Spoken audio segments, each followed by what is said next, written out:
Bonjour à tous, bienvenue sur le journal du hardware, votre rendez-vous tech du vendredi, le meilleur rendez-vous de la semaine, hein, on va pas se mentir quand même les gars. Tech et swag. Hein, et swag, ouais. Swag total, ouais non, je n'ai pas une fin de soirée difficile, on en parlera de ça en fin d'émission, vous allez voir, c'est peut-être utile ou pas, bon enfin bon. Comment allez-vous messieurs? Ça va très bien. Hein, oh Manix, incroyable. Mais quel plaisir de t'avoir ici. Qu'est-ce que je fous ici? T'as vu de la lumière, t'es rentré. Exactement. Non, mais c'est toujours plaisant de venir dans le journal du hardware, d'écouter des experts parler tech. Je vous écoute, je bois vos paroles. Tu es formidable. Tu es un expert aussi, tu as plein de choses à raconter. Vidéo, t'inquiète pas. On va parler aujourd'hui beaucoup jeux vidéo, c'est vrai, pas mal. Tech et jeux vidéo, pour une fois. C'est pas pour ça qu'on s'est débarrassé de Pépé et JK. Non, n'allez pas croire ça. On les embrasse, ils nous manquent et ils seront là la semaine prochaine. Monsieur Taxou, comment ça va? Très bien, ma foi. Mais qu'est-ce que tu as devant toi, dis donc?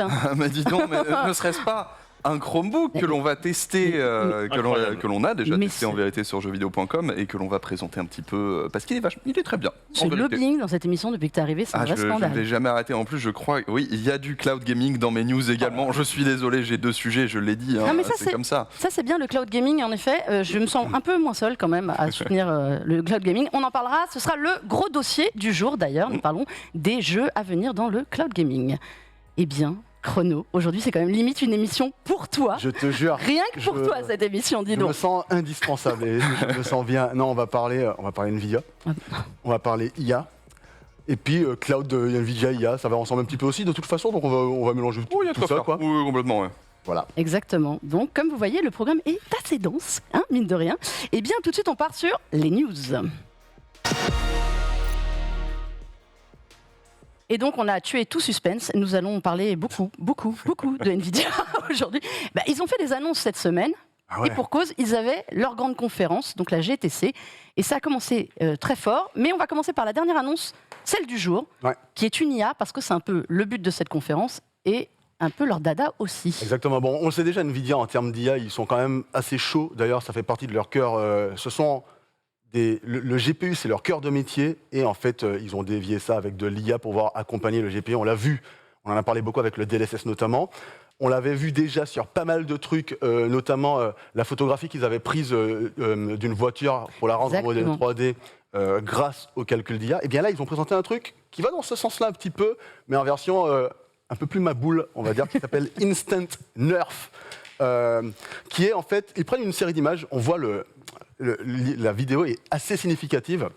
Leur pitch de départ, avec ça me Polaroid. Parle forcément, c'est puis Polaroid, pour vous expliquer le principe de la photo instantanée. Ah, bien sûr, Et j'adore ce parallèle. Voilà, avec le fait que ça a du sens, parce qu'en gros, Polaroid, c'était quoi? C'était prendre une scène en 3D, la capturer dans un environnement 3D, dans un environnement 2D, donc une image plate, quoi. Et là, en fait, ils prennent quelques photos, quelques douzaines de photos. Quelques douzaines de photos. Et l'IA est entraînée en quelques minutes sur ces douzaines de photos. Et après, de façon quasi instantanée, on parle de quelques dixièmes de secondes, il te crée une scène en 3D intégralement en compensant grâce à l'IA, grâce au machine learning, là où en fait il y a des zones sombres, des zones occultées, quoi. Et c'est assez fou. Parce que, ce que eux mettent en avant, mais ce à quoi tout le monde pense spontanément, parce que ils font du jeu vidéo quand même à la base, hein, c'est que dans le développement du jeu vidéo, on peut imaginer simplement que tu peux créer des environnements en 3D assez rapidement avec quelques photos, parce qu'en plus, on sait comment ça marche, hein, tout ce qui est IA, machine learning, plus tu travailles, plus ça travaille et plus ça s'améliore, et donc ça se trouve dans quelques temps, on va passer de, 120 poses à 30, et puis après, pourquoi pas à 4, comme ils nous le montrent là. Je ne sais pas si on se rend compte que là, la vidéo qu'on voit, c'est justement ces douzaines de photos qui ont été prises et qui sont compensées. Et il y a justement, il y a un point que je trouve très intéressant, si tu peux nous expliquer, c'est, en fait, ils jouent sur la lumière. Si tu peux nous expliquer ou pas comment ils font. Alors, sur les objets, en fait, sur toutes les photos, ils prennent le mouvement de la lumière pour compenser justement ces zones manquantes qui n'ont pas été shootées. Pour avoir le contraste entre ombre et lumière sur les différentes faces d'une personne, puisque là, en l'occurrence, on voit une dame là, sur l'image. Et je pense qu'ils ont choisi une dame parce que c'est pas le truc le plus simple à compenser, parce que objet, c'est différent. Voilà, les humains immédiat qui a mis la moindre problème. En fait, c'est une techno qui existe plus ou moins déjà, on va dire, dans le milieu du cinéma, sauf que les technos actuels te demandent 1000 photos où tu dois vraiment snapper au détail, au pixel près les gens. La plupart du temps, quand ils refont un mappage 3D de ce truc-là, il y a des gros défauts. Là, on a une douzaine de photos et c'est parfait, quoi. D'ailleurs, tu parles de 1000 photos, j'aurais dû passer le lien à Borvo, j'y ai pas pensé, mais en fait, moi, j'ai participé à un truc comme ça, où j'ai été photographié chez Unit, donc la boîte de mon frère, la boîte où travaille mon frère, que je raconte. J'ai été photographié par des centaines d'appareils photo et ils m'ont fait une modélisation 3D, ce qu'on appelle mon digidouble. Ouais. Et là, du coup, vous voyez, c'est une modélisation 3D de moi grâce à des centaines de photos. Là, c'est quelques douzaines de photos et surtout un calcul instantané pour le rendre. Ouais. C'est ça qui est intéressant. Il parle aussi de jeux vidéo et il parle aussi de permettre à tout ce qui est. Ah bah tiens, voilà, il l'a trouvé. Quel talent. Et normalement, si vous cliquez sur le lien, sur le RT, voilà, vous verrez, voilà, le setup avec toutes les cages. C'est ce que j'allais dire. C'est normalement des setups qui sont faits avec des dizaines d'appareils photo. Exactement. Ou alors, on en avait parlé aussi dans le JDH. Il y a sur la modélisation des objets, il y a des boîtes qui font ça en France. Et ils utilisent en fait une cage, pareil, et une caméra qui va tourner, elle, et prendre milliers de photos. Là, imaginez, c'est une quarantaine de photos en quelques secondes, c'est réglé. Il y a une e-sport qui s'appelle Becaroc, pour ceux qui suivent évidemment l'e-sport, qui fait la Div 2 sur LoL. C'est pas de la promo, je sais pourquoi je vous parle de ça. Et en fait, l'annonce des joueurs s'est faite autour dans un studio, justement. Ils étaient assis, ils étaient debout, il y avait une cible, une croix au sol. Ils étaient dans une pièce donc hyper blanche, hyper éclairée, et un peu comme là où on t'a vu dans une espèce de... Je dirais presque une carcasse d'un monstre. J'ai un truc de SF, mon gars. Et en fait, t'avais plein d'objectifs complètement tournés vers eux. Et en fait, ils tournaient comme ça. Tournaient. Et du coup, le rendu était incroyable parce qu'il n'y avait pas un pet de lumière manquante, de contraste manquant. Et pourtant, t'avais l'impression d'avoir la même personne, la même face, la même lumière, quel que soit l'angle de lequel tu l'as regardé. Ouais. Oui, c'est ça, j'ai retrouvé le nom, c'est Atomic Digital Design qui fait ça aussi en France, qui est une boîte française qui fait, en gros, sur ce principe-là, tous les filtres que vous avez, Snapchat, Instagram et tout, et qui, en gros, se sert d'un système comme ça. Ça rappelle quand même la photogrammétrie à moindre frais. Oui, exactement, comme dans Flight Simulator, par exemple. Exactement. C'est vrai qu'on voit rendu réaliste, on imagine spontanément Flight Simulator ou bien photogrammétrie, on va dire Death Stranding, ou bien, comment s'appelle ce jeu de voiture ultra beau, Forza Horizon 5. Qui a justement montré pas mal avec leur plan fixe où tu voyais les voitures passer. Là, rappelle-toi la présentation à l'E3 où tu avais un désert, une route rocailleuse, et tu es là en mode, tout le monde se disait... Ouais, c'est pas le jeu. C'est pas le jeu. C'est pas le jeu. Là, une voiture, elle passe, c'est le jeu. La caméra qui se met à poursuivre, enfin bref. Donc pour le jeu vidéo, on voit bien, et pour aussi l'entraînement d'IA, de voitures autonomes ou bien de robots, notamment parce que ça va permettre de assez rapidement projeter dans des environnements 3D en fait des IA de robots ou bien de voitures autonomes pour pouvoir les entraîner.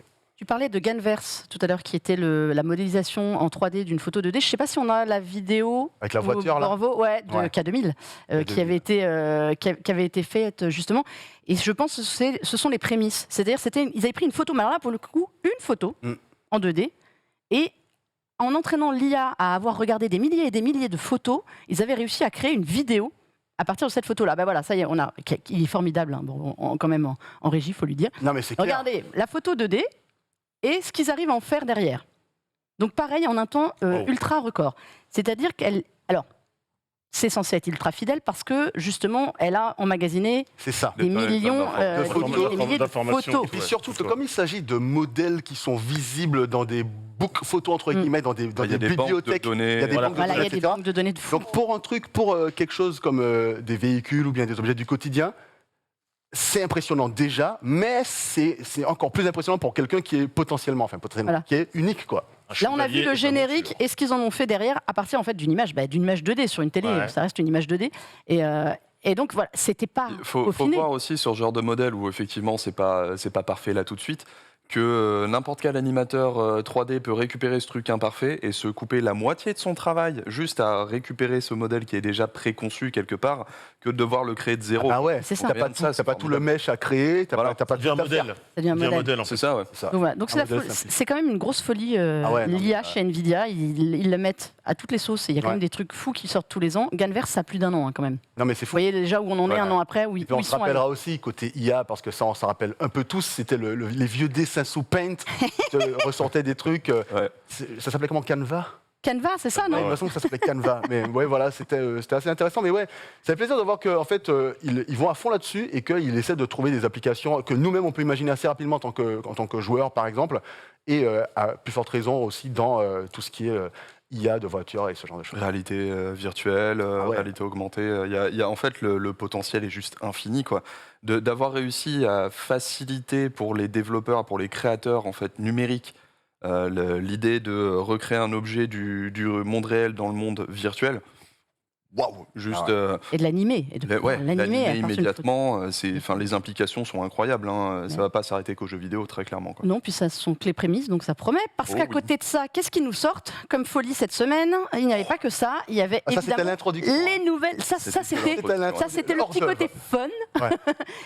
Pas mal l'heure d'œuvre quand même. Attendez, pour les jeux vidéo. Le gros morceau, c'était la présentation des nouvelles architectures et des architectures pour le moment. Pour les professionnels, mais ça envoie déjà du pâté, on va pas se mentir.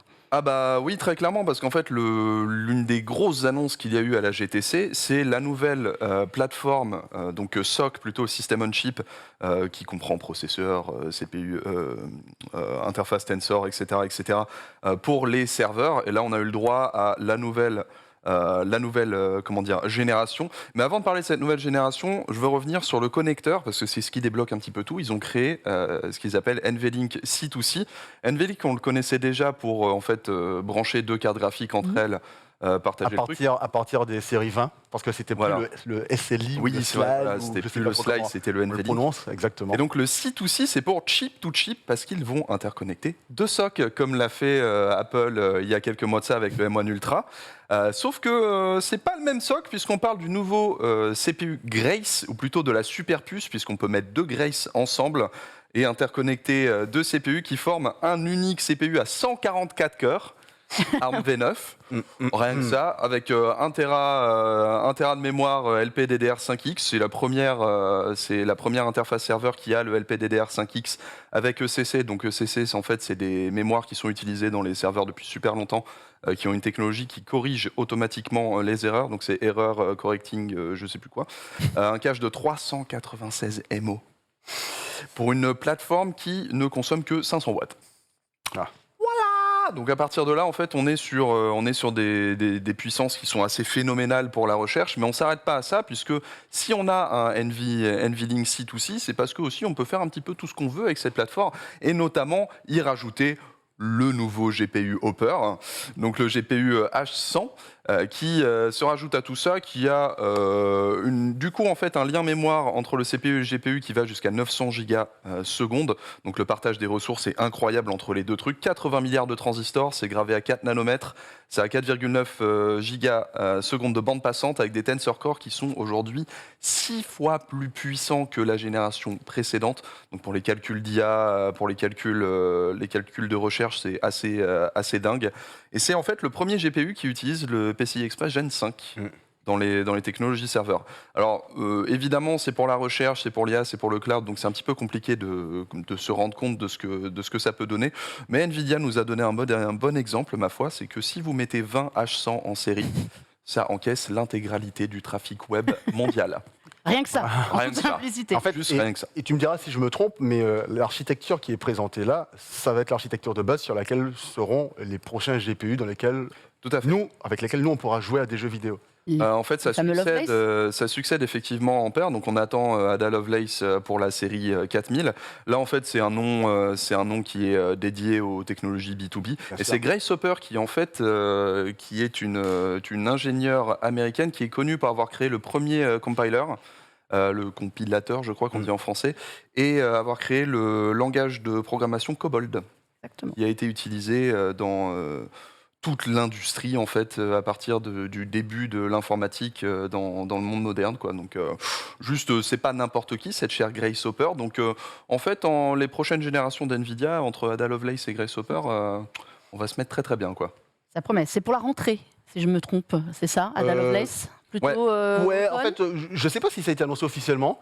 Je sais, et j'ai pas d'informations, je préfère le dire. Mais en général, non, mais c'est pas exactement.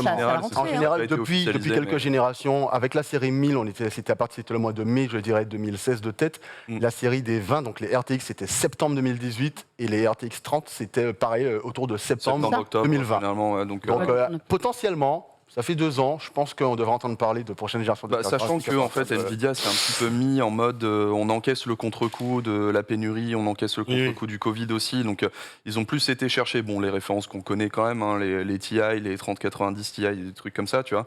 Là, en cette fin d'année, on attend clairement les 4000. Il n'y a pas de feinte et il y a eu beaucoup de fuites, on les a couverts sur le JDH notamment. Mais j'ai une question pour vous, parce qu'on parle encore d'une pénurie de composants, puisque je rappelle, pour ceux qui ne savent pas, qu'actuellement, maintenant c'est en train d'être levé, je crois, doucement, mais à Shenzhen, ils ont reconfiné tout le monde et stoppé les entreprises. Ouais. C'est levé aujourd'hui. Ça vient d'être levé, c'est ça. Ça doit être levé là dans les jours. Cette semaine, en fait, c'est levé. Mais il y a quelques restrictions. Il y a un peu de retard, et on sait que ça va impacter pas ce qu'on attend tout de suite, ce qu'on attend pour la rentrée. Donc est-ce que ça peut être une raison ou pas suffisante pour retarder l'annonce des prochaines cartes graphiques ou pas? Alors, tu vois, à chaque fois que je pose cette question-là à des gens qui sont à des acteurs, je sais pas moi, Nvidia, même AMD ou enfin n'importe qui, Intel par exemple, eh bien ils me disent que si on arrête de sortir des choses, eh bien, de toute façon, d'une part, il faut montrer qu'il y a des évolutions concrètes qui arrivent, et d'autre part, la concurrence ne va pas attendre que tout le monde se mette d'accord. Toi, tu le fais pas, d'autres le feront à ta place. Exactement. Contrairement à ce que beaucoup de gens ont l'air de penser, Sony n'appelle pas Microsoft avant de sortir la PS5.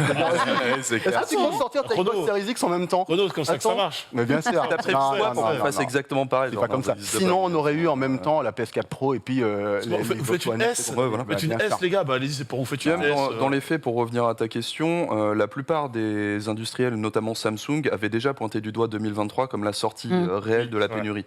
Or, si on a une annonce en septembre-octobre, ça va être disponible début 2023 et il n'y aura pas de souci, quoi. Mais ça ne les a pas empêchés, jusqu'à présent de faire des annonces à gogo, malgré la pénurie quand même. Ça ne leur a pas empêché de vendre aussi des cartes graphiques malgré la pénurie. On reste dans le même idée. Dans la mesure où, en fait, il y a eu beaucoup de demandes et peu de disponibilité, mais c'est le cas partout.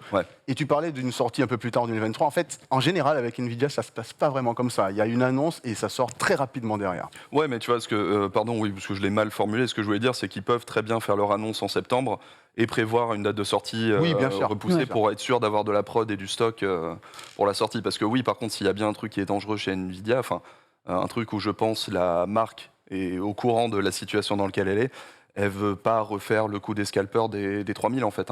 Mais d'ailleurs, on a vu qu'elle va prévoir un max en termes de prod. Il y a eu des luttes, il y a eu des choses qui se sont faites dans cette direction-là, parce qu'ils ont diminué d'ailleurs le fait de pouvoir miner de la crypto-monnaie avec leurs cartes qui sont sorties depuis tous ces problèmes, quoi. Donc, on verra à la rentrée, surprise. Il n'y avait pas que ça cette semaine. Il y a eu aussi...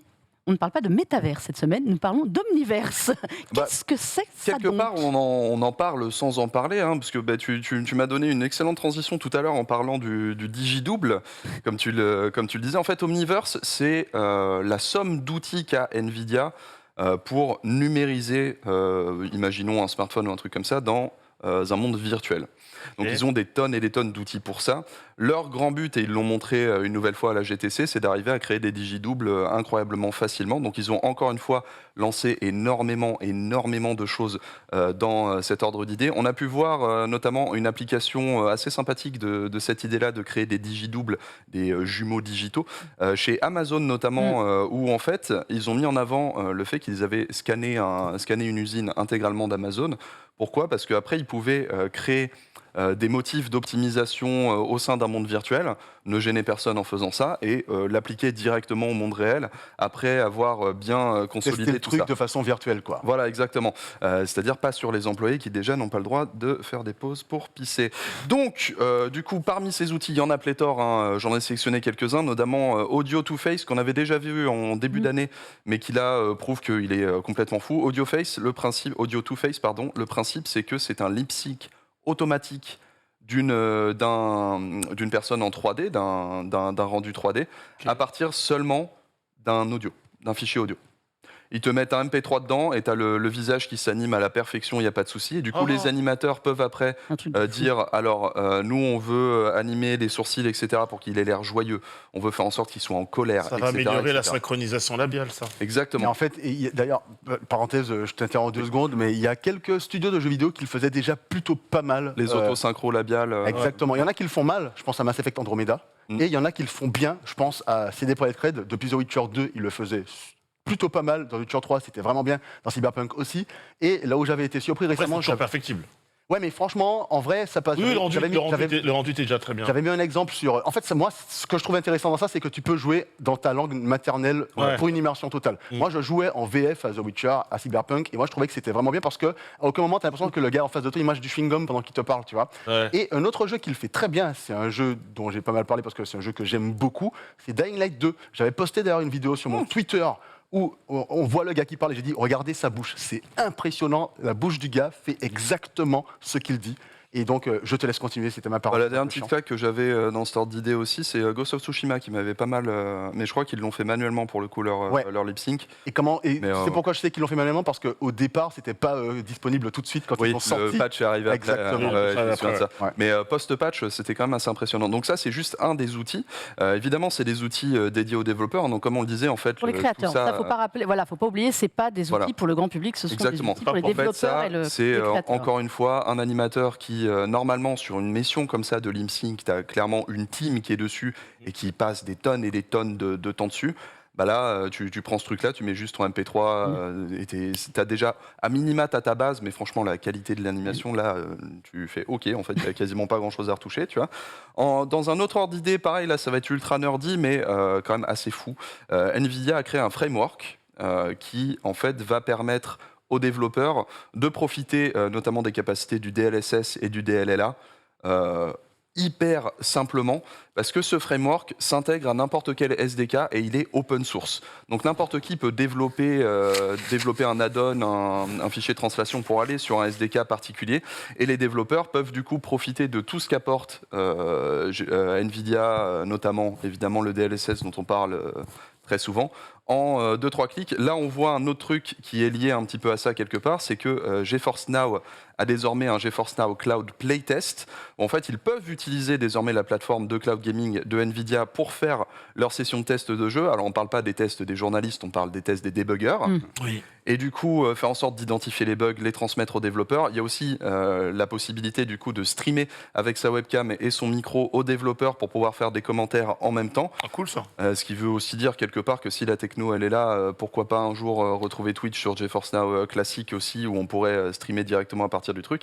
Et on a Kickstart RT, c'est con que tu l'aies enlevé, elle était très bien. Kickstart RT qui est du coup un outil qui permet de rajouter très facilement du ray tracing à n'importe quel jeu pour les développeurs. Ça par contre c'est pas open source bien sûr, parce que le ray tracing fait appel quand même au Tensor Core, au core des RT Core, ouais. Des RT Core, voilà, merci.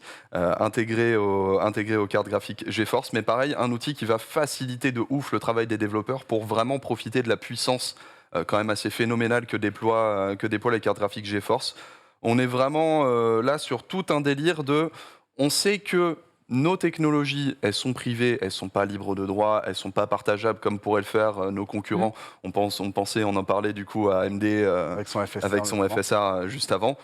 Par contre, ce qu'on va faire, c'est que pour l'intégrer à vos jeux, on va mettre tous les outils disponibles le plus simplement du monde. Et ils l'ont prouvé à la GTC là, avec une petite note quand même sur le GeForce Now Cloud Playtest, où en fait les testeurs de jeux avec l'arrivée de la pandémie, etc., se sont retrouvés vraiment un petit peu dans la merde, hein, il faut le dire. Et les plateformes de cloud, encore une fois, ont aidé sur ça. Donc là, on a aussi une plateforme de cloud qui va permettre de tester le ray tracing aussi, les trucs comme ça. Petite note au passage, d'ailleurs, le GeForce Now a récupéré son serveur RTX 3080 à Paris cette semaine. Et c'est... Déjà que c'était... Alors, pour vous donner un ordre d'idée, j'ai fait le test sur Cloud Gamer. On était sur les serveurs de Francfort et d'Amsterdam et de Londres à la base. C'était 11 millisecondes de latence. En moyenne, parce que j'ai eu littéralement 10, 11, 12 en testant les trois, donc de moyenne 11 millisecondes, et tout le monde a déjà dit sur tous les sites que vous suivez, c'est une dinguerie, c'est l'équivalent d'une Xbox. J'ai fait mes tests sur ma fibre 2 millisecondes. J'ai fait mes tests sur mon Wi-Fi 5 GHz, 7 millisecondes. Mais c'est impressionnant. Sachant que l'offre donc GeForce Now RTX 3080 est disponible maintenant au mois. Ouais, donc vous pouvez essayer un mois, c'est de la folie. Voilà. Mais c'est assez fou. Et il n'y en aura pas pour tout le monde. Donc il faut y aller. Mais voilà. Donc tout ça pour faire des jeux encore plus beaux. En gros, c'était pour les professionnels. Faciliter en fait le développement des jeux et pousser à avoir les meilleures performances en 5 secondes, quoi. Voilà. Quand bien même Nvidia est un acteur privé, il montre qu'il est quand même aussi capable d'aider les développeurs malgré tout, plutôt que de les pousser à utiliser leurs outils ou leurs trucs comme ça. Là, l'idée, c'est particulièrement, en fait, moi, ce que je trouve intéressant, c'est le framework, parce qu'il est open source, parce qu'il est adaptable du coup par n'importe quelle entreprise, et que du coup, il n'y a pas d'idée de on a signé un deal avec Unreal pour machin et tout. Là, c'est vous avez votre framework. Nous, on aidera au support et vous pouvez faire ce que vous voulez avec les outils que vous utilisez déjà. Ça, c'est quand même assez fou. En plus, ils mettent en avant pas mal le fait que leurs technologies sont de plus en plus employées. On voit les chiffres qui arrivent à chaque fois, ça y est, plus de 150 jeux, machin. Ouais. Et comme ils avaient déjà mis dans les moteurs les plus célèbres, donc Unity et Unreal Engine, directement à disposition, tout pouvoir intégrer le DLSS, par exemple. Donc là, ça risque de faciliter encore plus les choses et on risque d'avoir d'autant plus de jeux qui auront la petite case que moi, j'adore, DLSS activée. Il est content. On a fait du Nvidia en long, en large et en travers. La chrono, il passe un vendredi de feu. Mais bon, des très beaux jeux sur PC qui nous attendent. Et aussi, enfin, bientôt sur PS5, encore plus beau. Because le VRR arrive. Enfin, les joueurs Xbox ne seront plus les seuls à en profiter. Sur PlayStation, de dire. Oui, sur PlayStation. PS4, PS5, du coup. Voilà. Oui. Moi, c'est PS5. Moi, j'ai vu que PS5. Il n'y a pas PS4 aussi Non, moi, j'ai vu que PS5. Alors, il y avait des nouveautés. Alors, là où je pense que tu t'en brouilles, Yannick, c'est que l'annonce de l'arrivée du VRR sur les PlayStation 5 s'est accompagnée de plein de nouveautés sur PS4 qui concernent et PS5. Voilà. Mais le VRR, c'est que sur PS5. En fait, c'est simple, c'est limité au HDMI 2.1. Merci. C'est exactement ça. Je vous arrête tout de suite. Qu'est-ce que c'est ? On fait un petit brief pour ceux qui ne savent pas ce qu'est le VRR. Oui, Chrono. Alors, le VRR pour Variable Rate. Refresh Rate, pardon, parce que j'allais dire VRS, Variable Rate Shading, bref. Variable Refresh Rate. C'est une technologie qui permet de simplement synchroniser votre sortie HDMI avec votre affichage. HDMI 2.1 uniquement et les câbles qui sont vraiment compatibles. Parce que attention, il faudra changer de câble HDMI du coup. Potentiellement non, parce que en tout cas non, parce qu'il y en a qui fournit avec la PS5 déjà. Oui, il est bon. Pareil que sur la Xbox, etc. Par contre, ça peut arriver que, par exemple, tu sais, moi j'avais déjà des câbles HDMI branchés à ma télévision. Oui. Donc là, il faut défaire ton cable management. Il faut changer de câble HDMI si tu veux profiter de la 4K à 120. Exactement. Parce que le HDMI 2.0 te permettait déjà de faire 1080 144 ou des trucs comme ça. C'est juste que les consoles, du moins la PS5, parce que je suis pas sûr pour la Xbox, mais la PS5 ne permet pas de faire un 1080 120 ou un 4K machin en sortie, du moins. Ça sort toujours de la 4K quoi qu'il arrive. D'accord. Donc du coup, il faut quoi qu'il arrive le 2.1 sur PS5. Sur moi, c'est réglé. Il me semble que sur Xbox, c'est plus libre. Mais c'est pour les feignants.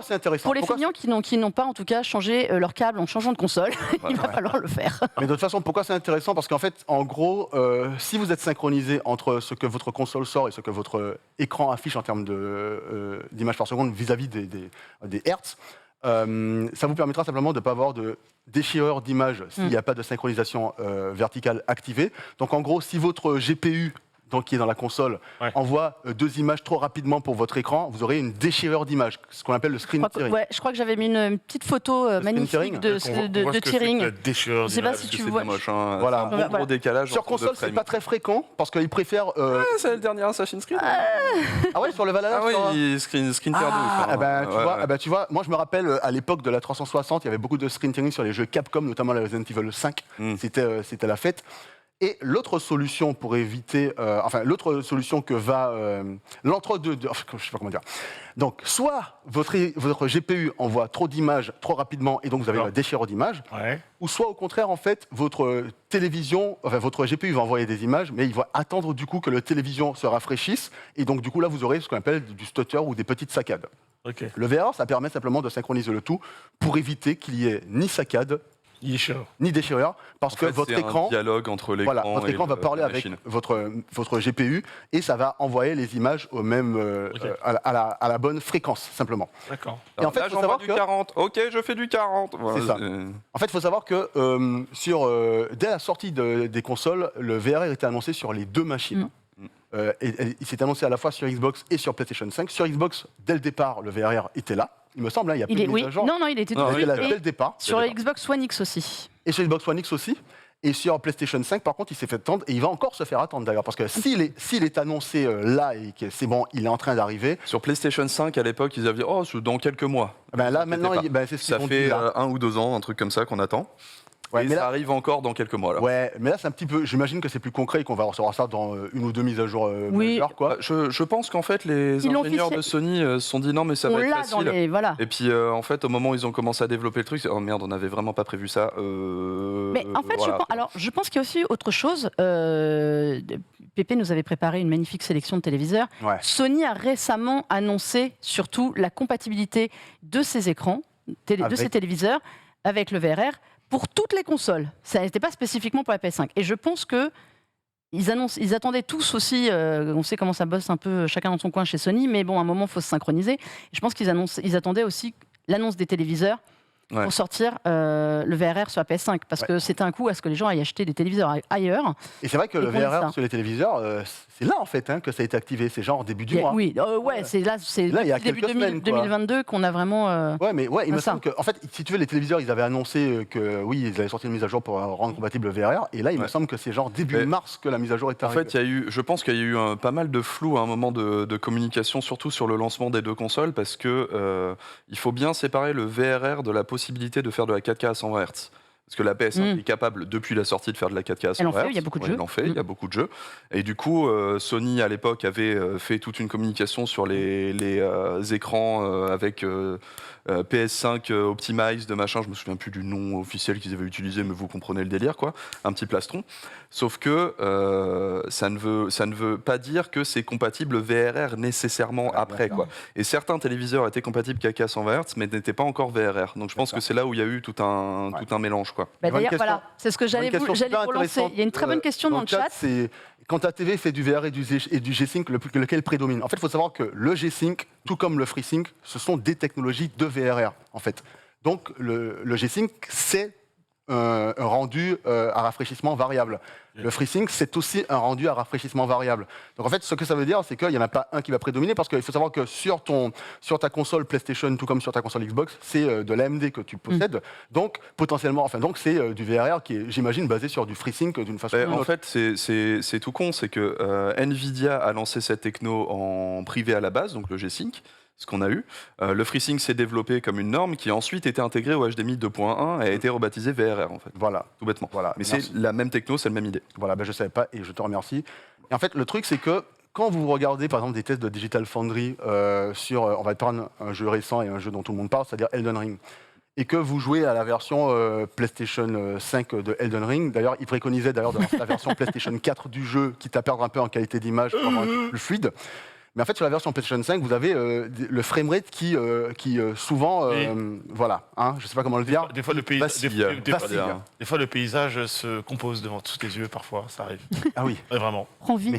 Mais du coup, quand le framerate vacille, en fait, vous le ressentez simplement parce que votre console attend, vu qu'il y a une synchronisation verticale dans Elden Ring, votre console attend que les images soient envoyées dans le pipeline du GPU pour que ça puisse l'afficher sur votre image. Et donc, du coup, au moment où ça attend, si jamais ça envoie 60 images par seconde et que d'un coup, ça passe à 39, là vous allez le ressentir parce que en fait simplement votre console va attendre d'avoir toutes les images pour les envoyer sur votre écran. Et du coup avec le VRR ça devrait éviter ce genre de problème et c'est pour ça que sur la version Xbox de Elden Ring, même si il y a aussi des chutes de framerate, on ne le ressent pas quand on a la manette en main. Il n'y a pas de feinte là-dessus. Bien sûr. En fait, je trouve que c'est limite le truc le plus intéressant de la VRR ou des technologies G-Sync, c'est quand tu as limite un entre-deux entre le 30 et le 60, parce que le VRR te permet de ne pas être choqué par ça et de garder une expérience fluide manette en main, comme tu disais. Tu vois. Pour moi, le VRR, une fois que tu dépasses, quand tu es dans les 110, 120, limite, tu le ressens moins que quand tu es vraiment au edge de ta machine où tu essaies d'en tirer le maximum de capacité. C'est pour ça que c'est toujours plus intéressant sur console pour le coup, quoi. Parce qu'un PC, tu peux envoyer du 300 frames facilement. Mais c'est là aussi, c'est pas mal d'un synchro, ceci étant.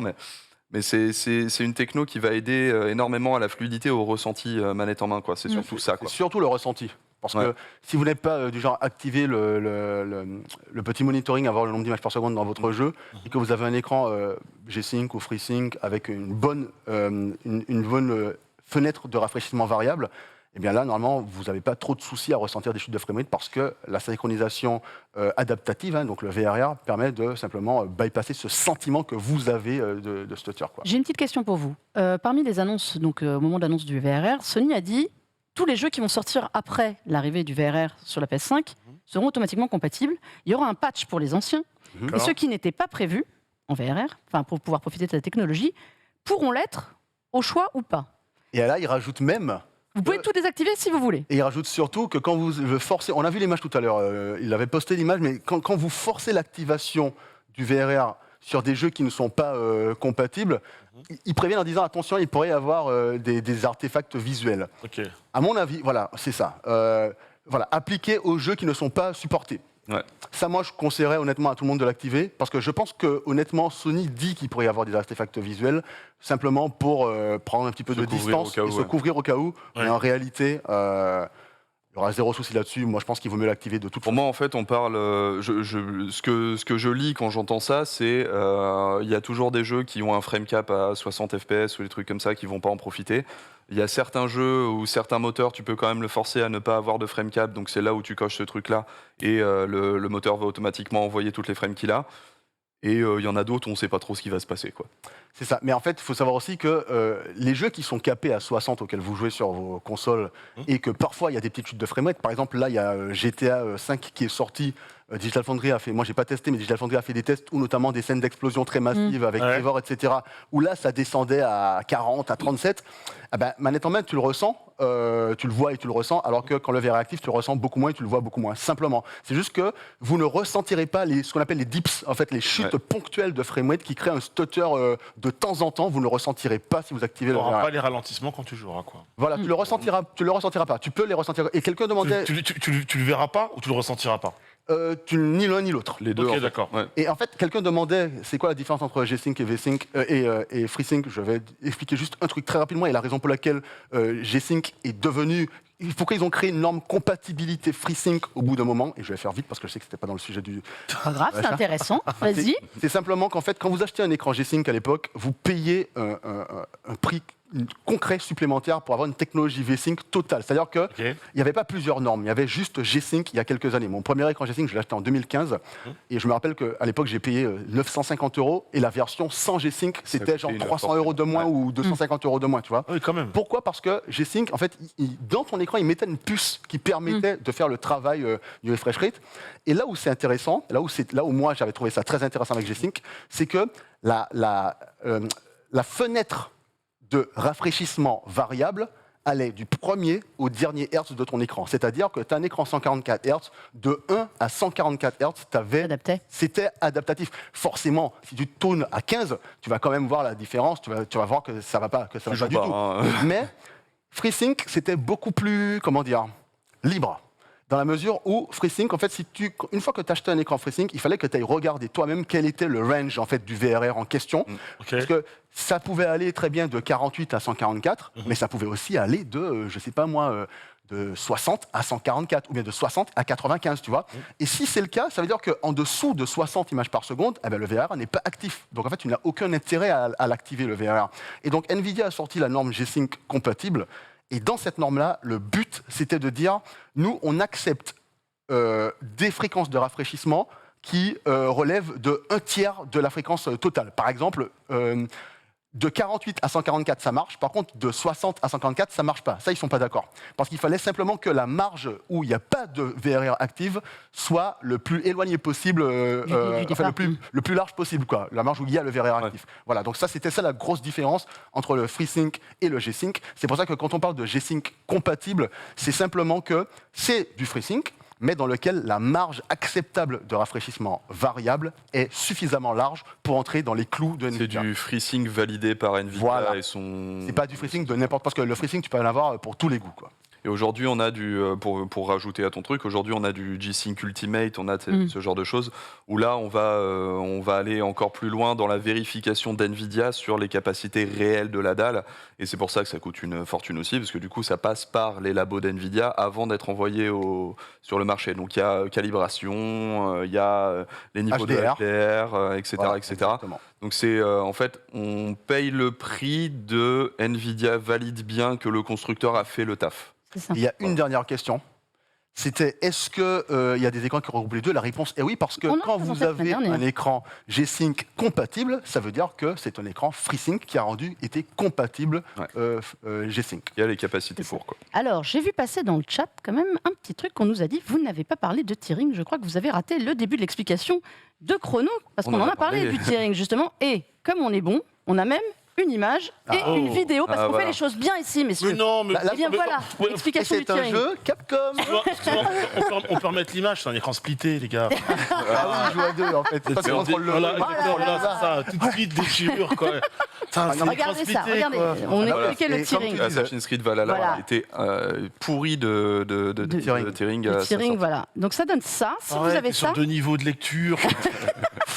Oh là là, les gens, c'est le choc des cultures en une seule voilà. quoi. En fait, en général, ce qui se passe, c'est que quand... multilocal, on vous dit. Quand vous avez du tearing, que vous avez un niveau d'image par seconde qui est relativement bas, ça se voit, c'est dégueulasse. Regarde, ça c'est vraiment dégueulasse, par exemple. Et là, vous activez la synchronisation verticale, mais la synchronisation verticale pompe des ressources, en fait. Ouais. Et donc, quand on active... Le V-Sync, comme on l'appelle généralement. Sur des écrans comme ça, à l'époque, sort ton multitap et let's go, quoi. Ça régale. Et du coup, le VRR, ça permet d'éviter tout ça, tout en ne pompant pas de ressources, en fait. Et du coup, c'est le meilleur... C'est vrai que c'est chum. Donc voilà, donc ça, c'est normalement bientôt fini. Ouais. Dès que PlayStation voudra bien activer le VRR. Voilà, mais ça ne devrait pas trop tarder. Mais ça ne devrait pas tarder. Merci. Très content. Alors, c'est complètement le journal du Gaming Tech cette semaine. on va pas se le cacher. Bon, pour cause, il y a quand même la GDC. C'est aussi une explication qui fait qu'on a plein d'annonces tech. Et notamment, alors, il y a eu l'annonce, vous avez tous vu, de The Witcher 4 ou prochain numéro ou prochaine saga qui tournera sur Unreal Engine. Ah, c'est une nouvelle saga en tout cas. Voilà, une nouvelle saga. Mais, il y a un grand mais, Unity n'est pas mort. Unity est toujours là et Unity a profité justement de la GDC pour balancer une petite démo qui s'appelle Enemies. Alors pour ceux qui n'ont pas vu, on va vous la montrer tout de suite, notamment Chrono qui va pouvoir en avoir plein les yeux.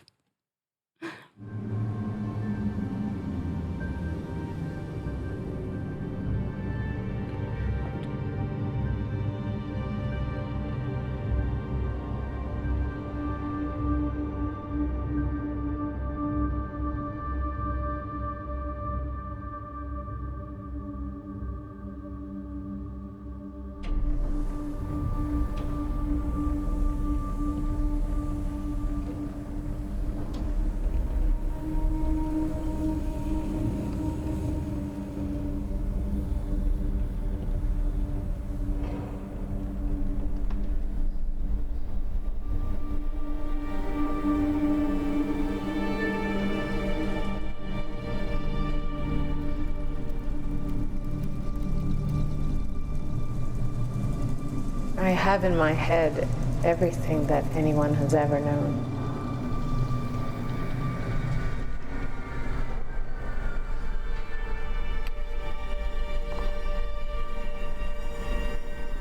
You have in your heart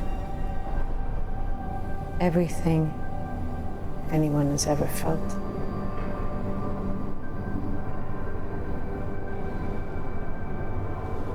Power is given only to those who dare to lower themselves and pick it up.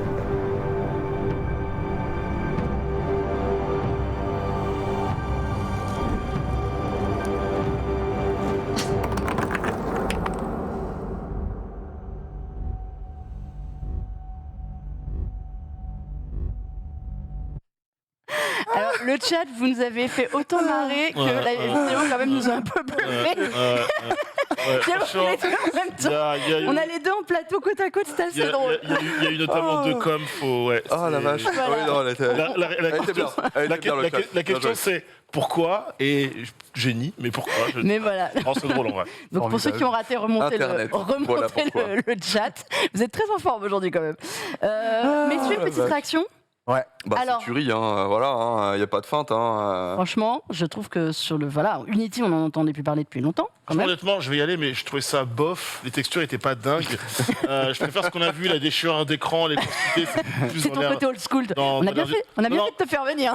Non, mais honnêtement, moi, ce qui m'impressionne, c'est la lumière. La lumière est naturelle, en fait. Ouais. Je suis assez d'accord. La lumière est naturelle, il n'y a rien d'autre. La réaction de la peau de la protagoniste, on dirait clairement l'actrice immédiatement. Comment tu l'appelles? Protagoniste. C'est vrai que tu allais dire. Oui, non, non, non, je n'ai rien dit. Je ne reprendrai pas cette vanne pour moi de la protagoniste, on va l'appeler comme ça, joueur de Persona Enjoy, où en fait la réaction de ses pores, la manière. Le photoréalisme est dingue. Voilà, le photoréalisme est juste incroyable sur cette démo. Moi, le seul truc, c'est que là, on commence à avoir des jeux vidéo qui sont plus beaux que la réalité. À quel moment on aura la place pour les petits gros lunetteux dedans, tu vois, genre, moi si je commence à me comparer à ça sur Tinder, je suis dans la merde mon gars, tu vois, je vais avoir un problème là. Tu vas être photoréaliste. Voilà, ouais, mais je suis très photoréaliste, mais les gens n'aiment pas cette photo, tu vois, c'est un problème. Est-ce que ça s'adressera vraiment qu'aux jeux vidéo? Ça c'est ma vraie question là-dessus. Non, clairement pas. Quand on sait que Unreal Engine sert pour le cinéma et tout.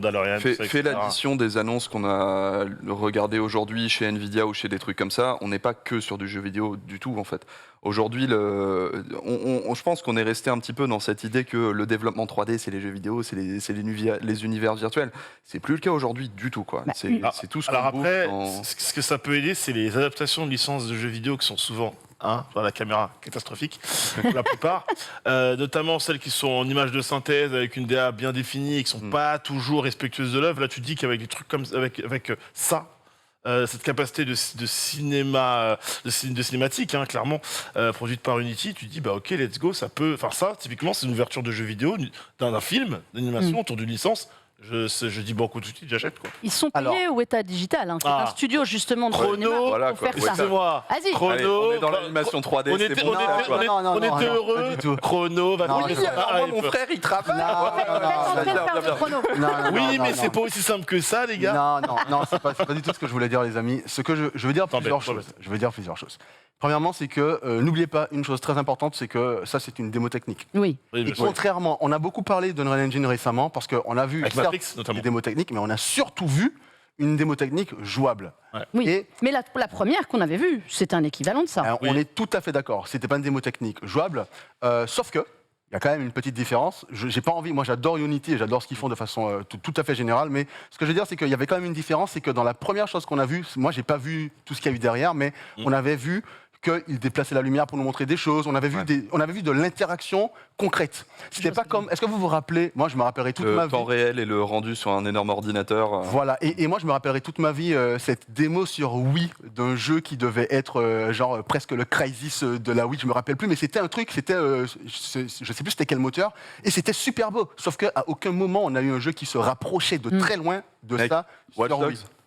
Ouais, mais Watch Dogs. Le premier Watch Dogs. Ouais, mais Watch Dogs, c'est un peu. Ça, c'est un coup de Trafalgar. C'est du bullshit. Enfin, classique de l'E3. Donc pour moi, c'est pas comparable. Mais là, ce que je veux dire, c'est que c'est très joli. C'est des choses qui sont créées avec le moteur Unity, c'est vrai. Par contre, tout ce qui peut permettre de mettre un petit peu plus de crédibilité dans ce qu'on pourrait avoir, même avec de gros calculs, je n'ai pas vu ce qu'il y a derrière. Mais en tout cas, en l'occurrence, là, moi, je garde une réserve. Deuxième point, vous parliez de cinéma tout à l'heure. Il y a un autre truc sur le cinéma, en fait, au-delà du rendu, qui est très important, et là où Unreal a mis toutes ses billes, c'est sur les assets. N'oubliez pas qu'ils ont une bibliothèque phénoménale d'arbres, de rochers, de machins, et qu'ils ont racheté même il y a quelque temps le plus gros, il me semble, vous savez, je ne sais plus comment ça s'appelle là. Grosse banque. Voilà, une banque d'images. Et ça, en fait, au-delà du fait de rendre bien, c'est surtout qu'ils ont déjà des assets dont le Mandalorian peut se servir, dont Hellblade 2 peut se servir, dont The Witcher Next Saga peut se servir, etc. etc. Donc c'est pour ça que je ne veux pas faire mon chiant, hein. Mais on va voir, mais ça, on n'a aucune information. C'est juste que laisse-nous rêver. Ouais, moi aussi je rêve. Non, pourtant, moi je suis un gars optimiste, mais je préfère juste dire, attention... Trop tôt. Ouais. Bon, ils ont glissé quand même d'autres informations pendant la GDC que nous, on n'a pas là. Moi, il y a une chose qui m'a bluffé par rapport à d'autres démos qu'on avait vues, c'est que je trouve souvent, le détail le plus important, ce sont les yeux. Le rendu des regards. Là, je trouve que franchement, quand on s'arrête juste sur le regard... Elle a le regard fuyant quand même. Elle a un regard, je trouve, qui est assez détaillé, parce que souvent, c'est le problème. Moi, la démo, j'ai trouvé que la démo Matrix était impressionnante, sauf encore sur quelques attitudes. Et le regard, là, honnêtement, sur les jeux de regard, moi, je trouve ça assez hallucinant. Mais c'est parce que je trouve ça très hallucinant que au tout début de la démo, tu veux pas rêver, Chrono. Au tout début de la démo, je trouve qu'elle a un regard un peu fuyant. Moi, je vous dis, ce qui m'impressionne, c'est alors 3 choses. Donc, je le revois là. C'est d'abord la lumière. La lumière est dingue. Parce que au départ, elle regarde pas vers la caméra. Ça, je disais, le regard fuyant. Deuxièmement, les rendus des cheveux qui s'améliorent de plus en plus, parce qu'on a vraiment de détails, des cheveux qui bougent, d'autres qui ne bougent pas. Et puis ensuite, là, on parlait de sa coordination labiale, le mouvement des lèvres avec la voix, c'est juste saisissant, quoi. Voilà, mais je trouve, c'était une petite démo comme ça. Donc on l'a montré à Chrono qui ne l'avait pas vu. Je l'ai pas vu. Moi, je trouve ça impressionnant. Attention, ne me faites pas dire ce que j'ai pas dit. Je trouve ça impressionnant. Non, mais pour aller dans ton sens, parce que en vrai, je suis complètement d'accord avec toi. J'aime juste bien te vanner. C'est que moi, j'ai envie d'y croire parce que justement, les moteurs aujourd'hui, ils ont quasiment tous montré qu'ils en étaient capables. Et je trouve que le name of the game maintenant, c'est effectivement les assets en fait. C'est plus vraiment les capacités techniques des moteurs, parce qu'aujourd'hui, ils font plus beau que beau, comme je le disais, quoi. Ça va être la qualité de l'asset que tu vas pouvoir intégrer, etc. Là, en fait, à mes yeux, ils montrent qu'ils sont capables d'intégrer des assets de fou. Le truc, c'est, moi, ce qui m'intéresse le plus, en fait, en voyant cette démo, c'est ça vous a pris combien de temps pour la prog? Parce que ça va être là, en fait, le vrai truc. Si on a un développement en 3-4 ans ou un truc comme ça, on ne peut pas développer deuxième question, deuxième question, c'est que ça tourne sur quoi? T'énerve pas. Ah oui, mais ça, c'est une démo, ça, c'est comme d'hab. Est-ce que vous savez pourquoi je dis ça? Parce que la première démo... Alors, je lis que... Merci Frédérico, j'avais oublié effectivement qu'ils avaient racheté la société des oui, c'est vrai. Par contre, la deuxième question, c'est que quand on a vu la première démo de Unreal Engine 5, la démo avec la meuf et l'environnement très marrant, pareil, c'était du gameplay.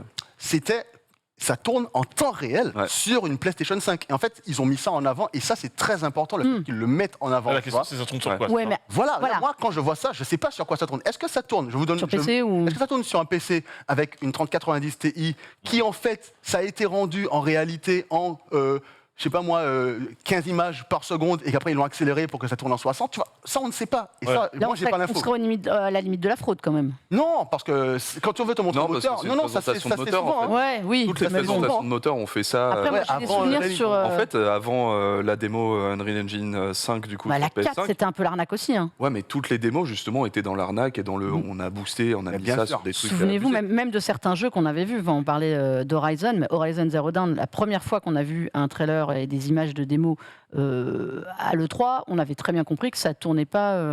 C'était trop beau par rapport au deuxième. J'ai l'impression que Horizon, il me semble que c'était l'un des rares jeux où pour moi, au contraire, ils sont arrivés manette en main. Il me semble. On savait pas trop sur quoi ça tournait, mais en tout cas, la première démo les premières images étaient bien plus belles que les secondes. Il y avait un downgrade qui était ouf. Ah ouais? Je me souviens pas de ça. Moi non plus. La première fois qu'on l'a vu, on était tous bluffés. Killzone 2. Ah oui, je pense d'accord. Killzone 2 aussi. Mais Horizon, je me rappelais pas. Les premières images. J'avoue que Horizon, le truc qui m'a le plus marqué dans le dev, c'est leur techno de rendu en cône, où justement, c'est comme ça qu'ils ont réussi en fait à optimiser l'usage des ressources de la PS4. C'est que du coup, ils ont un champ de vision sur lequel ils adaptent le rendu selon ce que tu regardes, selon ce qui est en distance, etc. C'est ce qui a permis de rendre le jeu super beau. Du coup, j'ai surtout retenu ça, je me souviens pas. Vous regarderez, vous comparerez. Je me souviens avoir vu la première et on était tous bluffés. Et quand on a vu l'année suivante ou des deux autres images, il y avait un downgrade de fou. Et les deuxièmes étaient plus proches de la version finale que... mais ça reste... donc voilà, c'était Unity, c'était très bien. J'ai hâte de voir.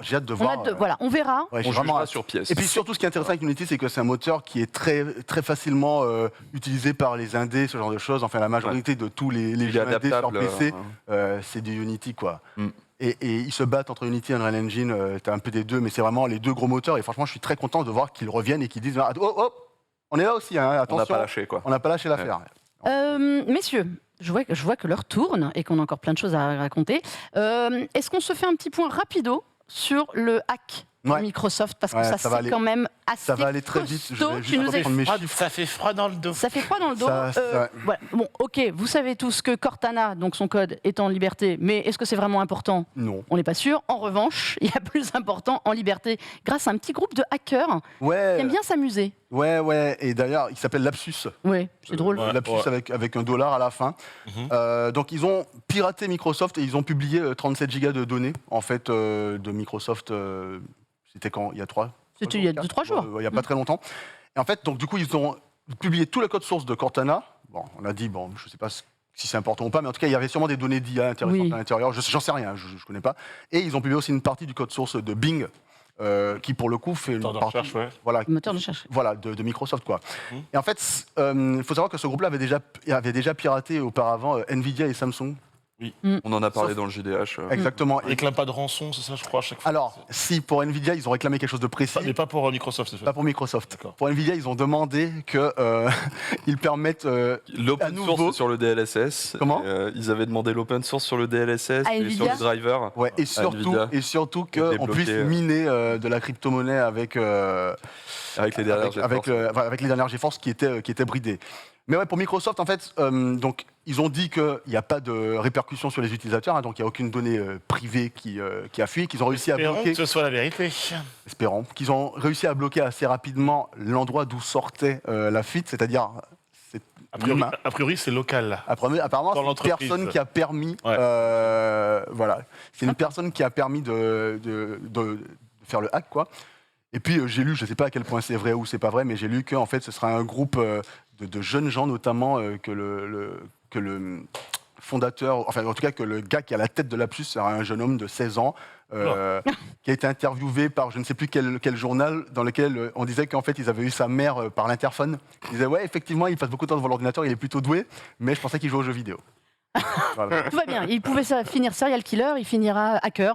Voilà. Chacun son truc. Ouais. Mais bon. Voilà. En tout cas, un gros hack chez une grosse boîte comme Microsoft, quand même, ça veut dire que les gars, ils sont quand même plutôt balèzes. Après, là, il y avait quelqu'un en interne qui les a aidés. Je ne sais pas dans quelle mesure c'était fait chez Nvidia et chez Samsung, mais en tout cas, potentiellement, apparemment, si on en croit Microsoft, nos données sont en sécurité. Et, en vrai, vu qu'on parle du code des programmes eux-mêmes, je pense que j'ai relativement confiance dans le fait que les informations des utilisateurs n'aient pas fuité parce que tu gardes pas ton code source à côté de ta DB, en fait, ta base de données. Donc sur le papier, je suis pas inquiet en tout cas sur ça. Bon, affaire à suivre. Ouais. Ils aiment bien. En ce moment, en tout cas, on en parle de ce groupe. Ouais. Il est très, très actif. Ah bah oui, il n'arrête pas pour le coup. Il est un peu au taquet. Mais bon. Sans dire, les GAFAM, c'est une liste de choses à faire, en fait. Et c'est vrai que d'ailleurs, il cible précisément les gros. Hein. Mais oui, c'est pas pour... Genre, j'allais dire, c'est Robin des Bois, mais... ransomware. Si tu veux qu'on parle de toi en même temps, tu vois. Ouais. Oui, mais c'est pas du ransomware, au moins. Ouais. Voilà, il y a au moins ça qui est louable. Bon, on va boucler les news là, parce que sinon on en avait encore pour 1 heure, on en avait plein. Et on va passer tout de suite au dossier, qui reste un dossier tech et gaming.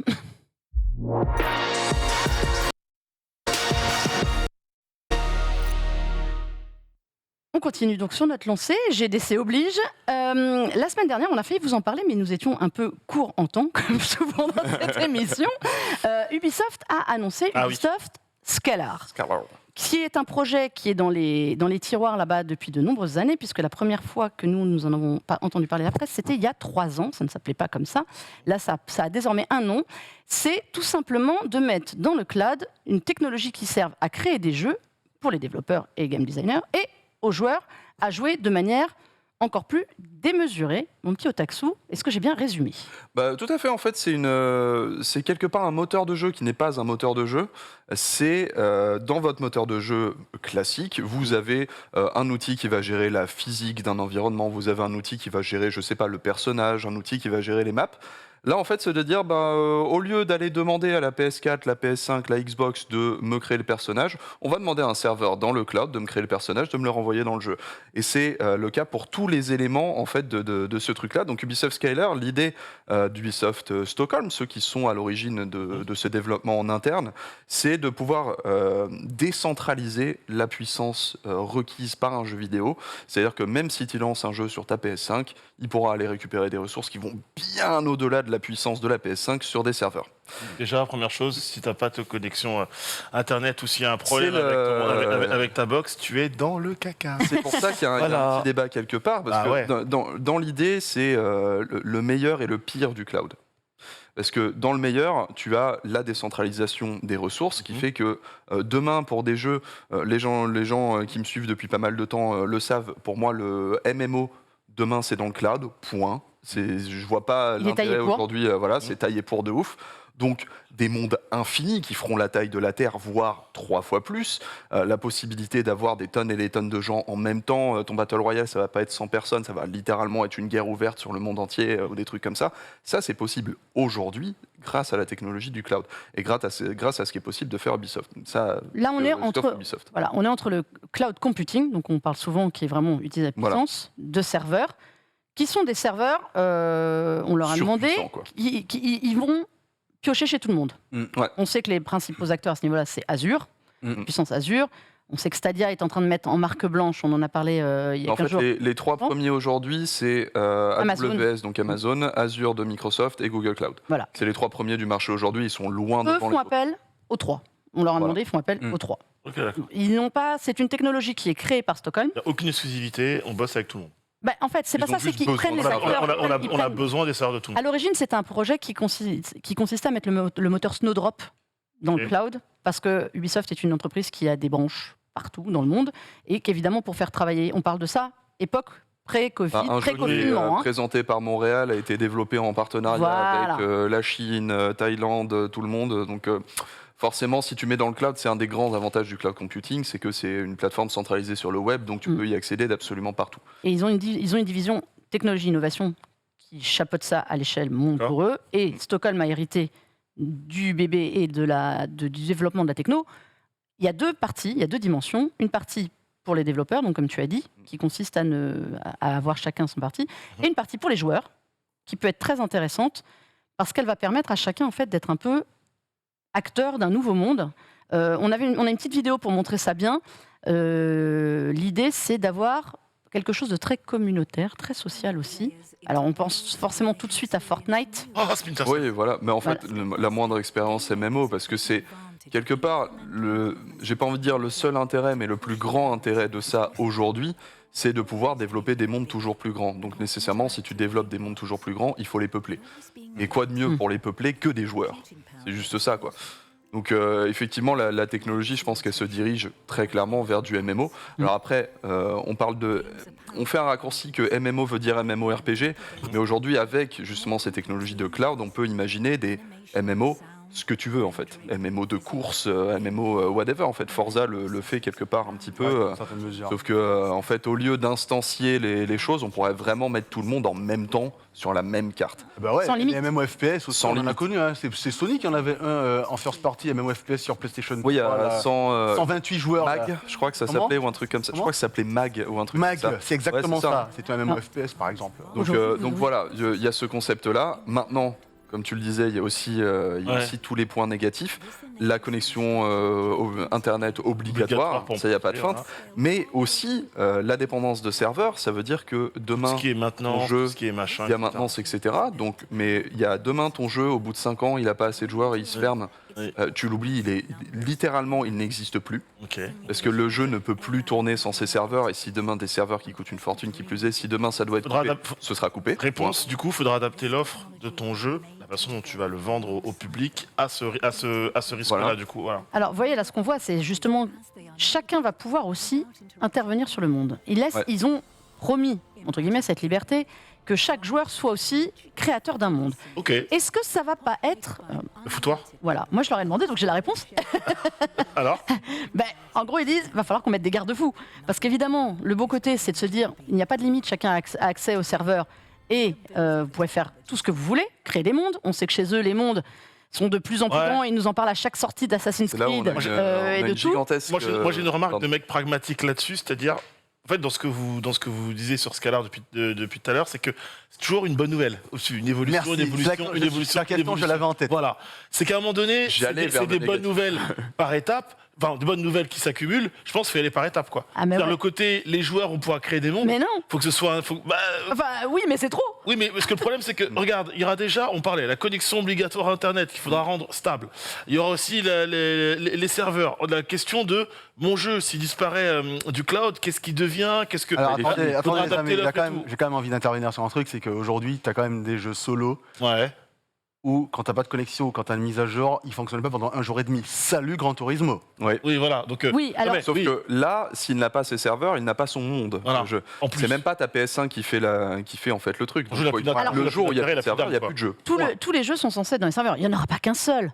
Parce que eux, ce qu'ils avancent aussi, c'est que justement, quand tu parles de ça, c'est éviter justement les mises en arrêt de jeux comme ça existe pour les joueurs PlayStation ou Xbox ou autre, où à un moment, vous recevez le petit truc, les serveurs sont à l'arrêt parce que maintenance. Là, l'idée, c'est de pouvoir On va arriver intervenir direct, ça. pour les devs, d'intervenir sur des portions du jeu Ok. pour... C'est un des grands avantages. C'est la promesse, c'est la promesse de ce cas-là. Mais moi, je te parle c'est justement d'avoir la main sur des portions live pour éviter les coupures. Et pour ça, aussi je trouve ça faire génial. évoluer leur monde en temps réel. Voilà. Sauf que, en termes de conservation de l'histoire du jeu vidéo, toutes ces œuvres-là seront mortes. Ah, mais en fait, elles sont... Immédiatement. Le problème, c'est qu'elles sont Aujourd'hui, tu peux évolutives. lancer n'importe quel truc de Super Nintendo, Nintendo 64, tout ce que tu veux. Évidemment, je pense à Nintendo, parce que l'émulation, ça a commencé par ça. Mais tu vois, n'importe quel jeu qui a été quand même créé de tout cœur par des développeurs, tu peux le lancer aujourd'hui. Même Battlefront 2, je parle du Battlefront 2 original et pas le Battlefront d'EA, si tu veux te faire un multi, le seul truc qui manque, c'est de se connecter au serveur officiel, et les fans du jeu ont créé des serveurs officieux sur lesquels tu peux te connecter. Un jeu comme ça, vu que tout repose sur des serveurs, par essence, l'expérience va être...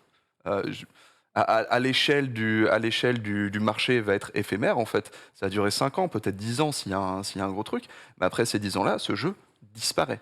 N'existera plus jamais. Il sera impossible de l'émuler, il sera impossible de le retrouver, en fait. Bah ouais, non, mais c'est... Et en prime, et c'est un des derniers points négatifs auxquels j'ai pensé, c'est que va-t-il advenir du prix du jeu en lui-même si le jeu en lui-même a besoin de 10 serveurs dans le cloud pour tourner ? Quid des DLC ? Puisque les DLC sont injectés automatiquement. De la on est d'accord. plateforme, parce qu'il y a ce côté aujourd'hui, on est toujours lié à une plateforme PS5, Xbox, etc. Si tu fais un monde absolu qui tourne sur des serveurs qui sont même pas chez Sony ou des trucs comme ça, est-ce que eux déjà vont l'accepter ?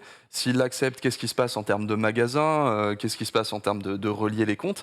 Et quoi qu'il arrive, surtout, c'est du full démat en fait. C'est-à-dire que même si demain tu achètes le jeu sur un CD, il y a déjà des questions le sur jeu l'appartenance du démat aux joueurs, etc. Voilà. De plus en plus. Donc, mais là, il n'y a même pas de feinte. Le code que tu auras sur ton CD, ce sera un code d'accès à un jeu qui est sur des serveurs. Un monde. Voilà. C'est même plus un jeu, c'est un monde. C'est plus un jeu. Là, c'est un full service. Alors, maintenant, il y a un autre truc qui me vient en tête, et je pense que c'est ça que tu avais en tête en fait comme question, c'est quelle est la contrepartie ? Où est-ce que Ubisoft s'y retrouve à proposer un truc aussi généreux que ça ? Voilà. Et ça, c'est une vraie question que je me pose. C'est quoi ? À quel moment Ubisoft rentre dans ses frais là-dessus ? Voilà. Parce que c'est bien beau, mais toute la maintenance des serveurs, ça veut dire employer des personnes pour gérer ceci, cela, la création des mondes. C'est toute une infrastructure qu'il faudra gérer. Ce sera du taf, du boulot, des heures. Il faut bien qu'Ubisoft... Mais là, tu as dû... Alors, je pense 2 trucs. L'annonce d'un tel projet... tu as un appel pour les devs qui est énorme. Enfin, tu leur dis, les gars, on va vous mettre une bibliothèque d'outils sans limite de puissance. Déjà là, tu vas t'attirer des talents. Tu vas pouvoir créer des jeux. Tu vas attirer des gens. C'est quand même une entreprise qui mise beaucoup actuellement sur des jeux game as a service. Là, tu vas faire du service cloud, donc démesuré. Je pense qu'en gros, je ne sais pas en effet, comme tu dis, à quel moment ils vont monnayer ça. Je pense plus que c'est le nombre de joueurs qui vont venir, quoi. Bah ouais. Tu vas avoir un truc. Mais ça revient à ma question. Du coup, là, le chrono le tournait côté Ubi, mais c'est la même chose côté joueur, parce que du coup, ce sera aussi côté Ubi dans l'autre sens. Côté joueur, c'est quoi l'offre ? Enfin, qu'est-ce qu'on va leur proposer ? En fait, tu peux l'imaginer assez simplement, parce que c'est Ubisoft, et on sait très bien où ils veulent aller là-dessus. Ça va être un jeu à service. C'est-à-dire que tous les mois, tu vas payer pour accéder à ton truc, sauf que tous les mois, il y aura du contenu nouveau, permanent.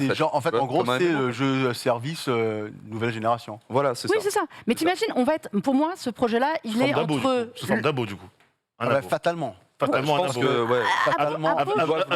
avec des strates selon ce que tu veux faire dans le monde. Tu sais pourquoi je me dis ça ? Parce que comment tu peux être pérenne d'un point de vue financier sur un truc qui va évoluer tout le temps, donc qui va demander une masse de travail tout le temps, si tu n'as pas une rentrée d'argent tout le temps aussi de ton côté.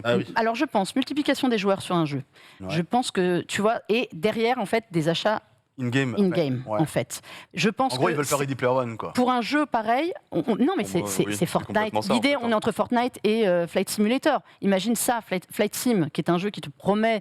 Enfin, si tu peux voler sur Flight Sim avec tous tes potes en même temps, aller où tu veux, croiser des gens... faire des cartons. Mais c'est ça qui est fun, mais mon ami. Ils ont en stock du Riders Republic, par exemple, dont le jeu est quand même... Moi, j'aime bien, c'est un défouloir. Mais imagine ça avec... un peu plus de monde. Ça va être un Bronx de folie, mais c'est drôle. Non, mais d'ailleurs, c'est vrai que tu parles de Rider Republic, et en fait, c'est clairement un des jeux. Quand tu dézoomes et que tu vois toutes les icônes de milliers de personnes qui se baladent, moi, j'ai beaucoup aimé ce jeu. Alors, en parlant de dézoomer et de regarder des icônes, par contre, merde. Voilà. Tout ça pour placer son promo quand même. Il a fail. J'ai fail. Mais attends, J'ai cassé l'écran. c'est un point important quand même sur cette techno aussi, que ce que j'ai encore oublié dans les points négatifs, mais pour le coup très très Il y a négatifs. beaucoup de points négatifs dans cette news. Mais parce que le cloud gaming, il y a toujours énormément de points négatifs pour énormément de points positifs. C'est ça le truc, tu vois. Donc c'est lié. Mais en termes de tu dézoomes un peu et il te manque des points, ça c'est la présence des serveurs Google en France. Ouais. Ah mais ça on sait depuis que ça manque de monde. Mais en fait c'est même pas que ça manque de monde, c'est que c'est un truc on va dire occidental et privilégié. Là aujourd'hui, demain les joueurs africains ils veulent se connecter à cette plateforme-là, ils l'ont sévère. Tu vois, comme on disait, qu'on leur a demandé, ils travaillent avec tout le monde. Si tu as moyen de te mettre sur les serveurs Microsoft, sur du Amazon, sur Google, et que tu bouffes à tous les râteliers, finalement, est-ce que tu vas pas couvrir beaucoup mieux ? Après, c'est un projet à long terme. C'est un projet à long terme. Pour le moment, c'est un projet. L'acte 1, c'est faire venir les devs et faire venir créer des mondes. Puis prouver le concept aussi. Moi, je leur ai demandé, parce que j'aurais demandé Riders Republic, qui me semble être l'exemple absolu de ce qu'ils veulent faire. Ils ne mettent pas le mot métavers dessus. Là-dessus, je les remercie parce que j'en ai ras-le-bol de ce mot. Je pense qu'ils ne le mettent pas parce que les gens en ont ras-le-bol. Mais non, parce que les gens n'ont pas encore ras-le-bol. Mais tu vois que c'est pas parce que tu mets du communautaire, en fait, pour moi, que tu es dans le métavers forcément et que tu joues, que tu es dedans. Il y a une dimension, ça peut marcher pour la réalité virtuelle, il ne l'exclut pas. Mais pour le moment, faites des jeux avec et on verra après comment les joueurs en profitent. Ne mélangez pas tout et ne lancez pas tout. Voilà, c'était mon avis là-dessus. Complet. Je fais une petite pause dans ce dossier parce qu'il y a en effet un petit breaking news qui vient de tomber qui va intéresser beaucoup de gens. Notre ami Jason Schreier de Bloomberg vient d'annoncer... L'homme qui annonce qu'il dénonce. L'homme qui annonce ou dénonce, là il annonce pour le coup, que le fameux projet Spartacus va voir le jour très prochainement, et notamment, il devrait être annoncé la semaine prochaine. Ça va dans le sens d'autres rumeurs qu'on a eues il y a 2 semaines, où en fait, c'est le journaliste de Giant Bomb qui avait aussi annoncé un truc imminent. Mars, Voilà. Et il était en interne en train de déployer la solution. Là où je fais un raccrochage aux branches triple salto arrière, c'est qu'on sait qu'il y a une dimension normalement voulue de cloud gaming dans ce projet parmi toutes les offres qui étaient. Passer la fusion entre Now et plus. Cloud gaming, arrivée de tous les jeux rétro, des anciennes infrastructures. L'idée, c'est tout le parc PlayStation disponible à la base dans ce projet-là. Une vraie réponse au Game Pass aussi, quelque part, avec une offre un peu à la demande, parce que le PlayStation Plus, c'est sympa. Ouais, sauf que le Game Pass, c'est le jeu sort en physique, il est dedans. Oui, mais ça n'est pas possible, monsieur, chez PlayStation. Je sais bien, donc c'est une réponse, c'est une forme de réponse au Game Pass. Une réponse asymétrique. Une réponse à la PlayStation. Voilà. On dira. Pour être poli. Je suis poli. Après, c'est ce que les joueurs attendaient. Aujourd'hui, les joueurs ils voulaient de la rétrocompatibilité avec le jeu PlayStation, donc si on leur donne, pas de problème. Mais c'est ça, parce que c'est quand même... on digresse un petit peu du dossier...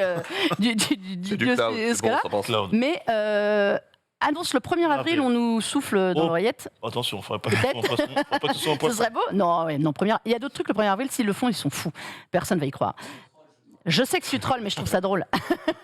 Parce que le pire, c'est que les gens font quand même des annonces le 1er avril. Bien sûr, on a eu un gros annonce. Alors pas qu'une fois. Aux États-Unis et ailleurs dans le monde, il n'y a que le 11 septembre qu'on ne s'amuse pas à faire d'annonces. Mais ça peut être une réponse intéressante. On aimerait bien voir quand même Sony aller un peu plus dans le cloud gaming, sachant qu'ils ont les armes. Mais ils étaient précurseurs avant tout le monde. Ils ont acheté Gaikai en 2013. Voilà. Avant même que... Attends, c'est même pas 2011, je crois. 2011. C'est 2011 parce que moi j'étais encore à Lille, mec. Et voilà, tu vois. J'étais encore à Lille quand ils ont acheté Gaikai, et moi je me rappelle que je jouais à Crysis ne parlait de cloud gaming avant Sony, en fait. En termes de gros trucs. Ils l'ont racheté en 2011. Ils ont fait n'importe quoi avec. Et il y avait que 2 acteurs à l'époque, c'était OnLive et Gaikai. Voilà. OnLive est mort, je crois, quelques temps après. Et on les attend pour faire autre chose que du jeu en pseudo-streaming sur PS Now, de jeux dont tout le monde se... Enfin, non, je dis pas. Non, c'est pas vrai parce qu'ils en ont mis de plus en plus. Une cible. Non, mais ils ont surtout renforcé le jeu, leur offre PlayStation Now. depuis quelques temps. Il y a même eu, alors c'est pas forcément le jeu le plus attendu du moment, mais il y avait quand même Shadow Warrior 3 quand il est sorti, qui est arrivé direct. à la surprise générale directement sur le PlayStation Now, et je crois qu'il était dispo en streaming. Il y a du The Last of Us 2 quand même qui est sorti, peut-être il me semble 8 à 10 mois après la sortie officielle sur le PlayStation Now. On voit qu'ils essayent de faire des efforts en ce sens parce qu'ils essayent de répondre au Game Pass. Le Spartacus qu'on attend, qui serait juste en fait PlayStation Plus, mais plus Essentials, plus avec des noms rajoutés comme ça. Toutes les différentes gammes et marques. Mais en fait, il y aurait 3 abonnements. Il y aurait le premier qui serait juste le PlayStation Plus, le deuxième qui serait le PlayStation Now, en fait, Plus et Now en même temps, et le troisième qui rajouterait le rétro, avec une tranche de, il me semble que c'est 10, 15, 20.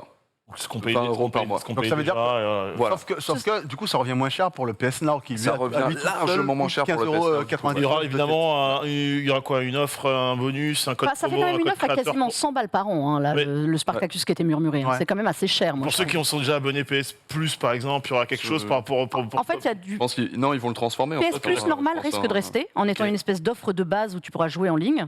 Après, tu as une offre un peu combo PS Plus, PS Now.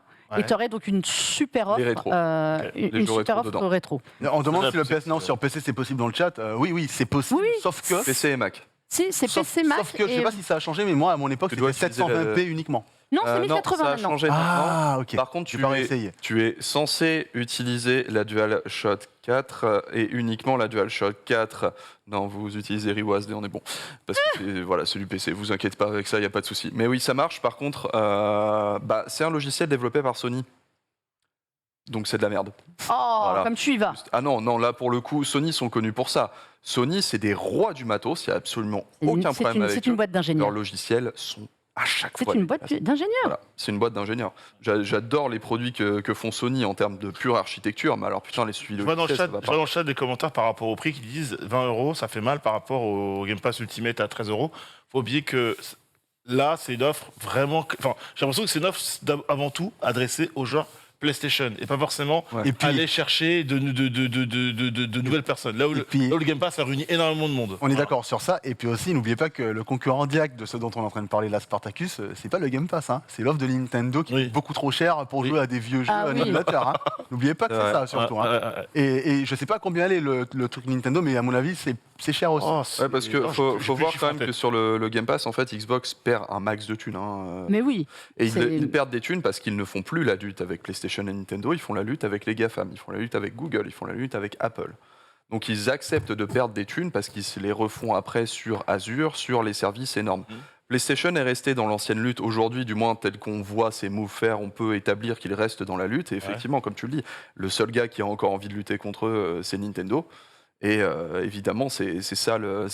Il y a une petite offre qui commence à balancer des jeux en cloud gaming.